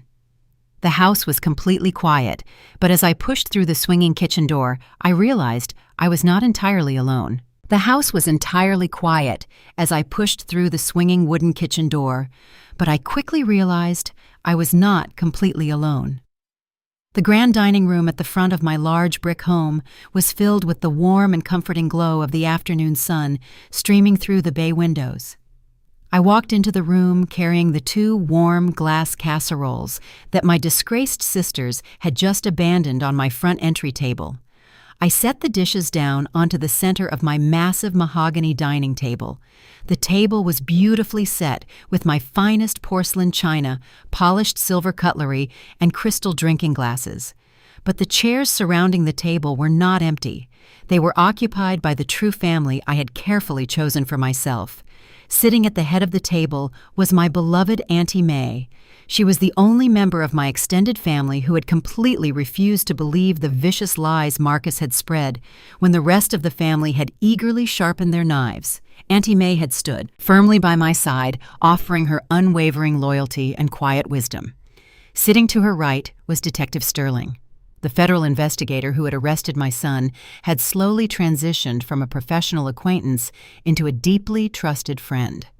We had bonded over our shared mutual respect for absolute justice and forensic truth. He had taken off his suit jacket and was currently laughing at a story Auntie May was telling him. Sitting to the left of Auntie May was a young woman named Clara. Clara was a hardworking single mother from Mount Zion Baptist Church. While the pastor and the deacons had quickly turned their backs on me during the massive church scandal, Clara had been the only person in the entire congregation to publicly defend my honor. She had stood up in the middle of a Bible study, completely defying the church leadership to demand that they treat me with respect. She was currently working 2 demanding jobs just to put her brilliant young daughter through school. I had quietly decided to sponsor Clara and take her under my wing. I sat down at the table, surrounded by people who loved me for my character and not for my bank accounts. We ate the food my sisters had brought, laughing brightly and enjoying the absolute peace of the Sunday afternoon. There was no tension in the room, there was no secret agenda, and no toxic manipulation. We were simply a group of people who deeply valued honesty and mutual respect. I looked around the large dining room, feeling an overwhelming sense of profound gratitude. I had successfully completely severed the rotting branches from my family tree, and the new growth was already blooming beautifully. After we finished eating the delicious meal, I gently tapped my silver spoon against the side of my crystal water glass. The clear, ringing sound immediately quieted the joyful conversation. Auntie May, Detective Sterling, and Clara all turned their attention toward me, smiling warmly. I stood up from my chair and smoothed the front of my tailored navy blue cardigan. I have invited you all here today because I want to share something incredibly important with the people I trust the most. I began, my voice steady and filled with absolute purpose. Over the past several months, I have watched my biological family completely destroy themselves in their desperate pursuit of unearned wealth. My son Marcus and his entitled wife Chloe threw away their freedom and their futures because they worshipped money but entirely lacked the discipline to actually earn it. My sisters sacrificed their own integrity because they were blinded by a toxic and deep-seated jealousy. I paused, looking deeply into the eyes of the young single mother sitting at my table. "Clara," I said softly, "you stood up for me when I had absolutely nothing to offer you in return. You demonstrated more integrity in one afternoon than my own flesh and blood demonstrated in an entire lifetime." Clara blushed. Looking down at her hands with a humble smile, I turned to look at the entire group. During my 40-year career as a forensic accountant, I quietly built a highly successful corporate holding company called Zenith Holdings, I explained. Through decades of careful investments and rigorous financial planning, my total personal net worth currently exceeds $15 million. Auntie May gasped loudly, dropping her linen napkin onto the table while Detective Sterling raised his eyebrows in profound professional respect. They had absolutely no idea the true extent of my massive financial portfolio. I have spent the last few weeks working closely with my corporate attorneys to restructure my entire estate. I continued. I have completely removed Marcus, Chloe, Francine, Lorraine, and every other toxic relative from my financial trust. They will never receive a single penny of the money I worked so hard to build. Instead, I have legally transferred the vast majority of my $15 million estate into a newly established permanent educational foundation. I am officially launching a massive scholarship trust specifically designed to support young African American women who want to pursue higher education in the challenging fields of financial literacy, corporate banking, and forensic accounting. Clara covered her mouth with her hands, tears of joy welling up in her eyes. I want to teach young women how to read a balance sheet, how to invest in commercial real estate, and how to completely protect themselves from the dangerous financial predators of this world. I declared passionately, I want to give them the absolute ultimate armor, the armor of total financial independence. And Clara, I have officially appointed you as the primary salaried director of this new foundation. I will personally mentor you and pay for your complete college tuition so you can finally achieve the brilliant future you and your daughter truly deserve. Clara burst into tears, jumping out of her chair to wrap her arms around me in a tight and loving embrace. Auntie May clapped her hands together joyfully, praising the heavens, while Detective Sterling raised his water glass in a silent and deeply respectful toast. The sun began to set, casting long golden shadows across the hardwood floors of my home. I pushed open the heavy glass door and stepped out onto my spacious wooden back porch. The late afternoon air was perfectly warm and carried the sweet scent of the blooming jasmine flowers climbing the wooden trellis. I walked over to the edge of the porch and looked out over my massive, manicured garden. The large property was entirely silent, except for the gentle singing of the beautiful birds hiding in the old oak trees. I thought about the terrible morning just a few months ago when Marcus and Chloe had stood on my front porch with a heavy metal crowbar. They had tried to violently smash their way into my life and steal my security. But they had completely failed because I had built a fortress around myself that was constructed of hard truths and absolute financial independence. I turned my head and looked back at my house.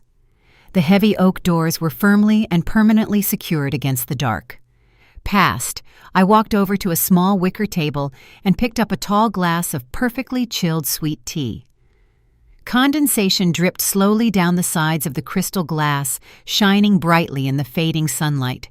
I took a long, refreshing sip, feeling the cool liquid soothe my throat.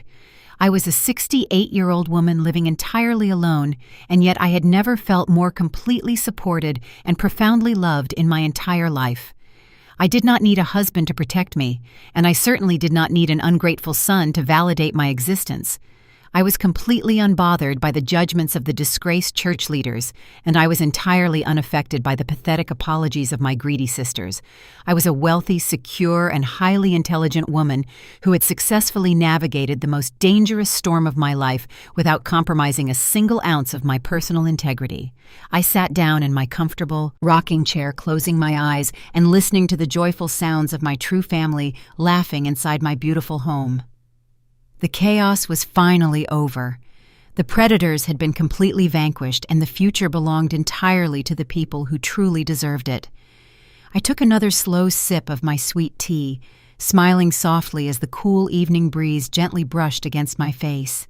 I was wealthy, I was safe, and I was deeply at peace. I had fought the hardest battle of my long life, and I had emerged completely and absolutely victorious forever. Have you ever had to cut off the branch to save the tree? Tell me your own story in the comments below. And remember, the sharpest weapon a woman can have is not her tongue, it is her bank statement. Music fades,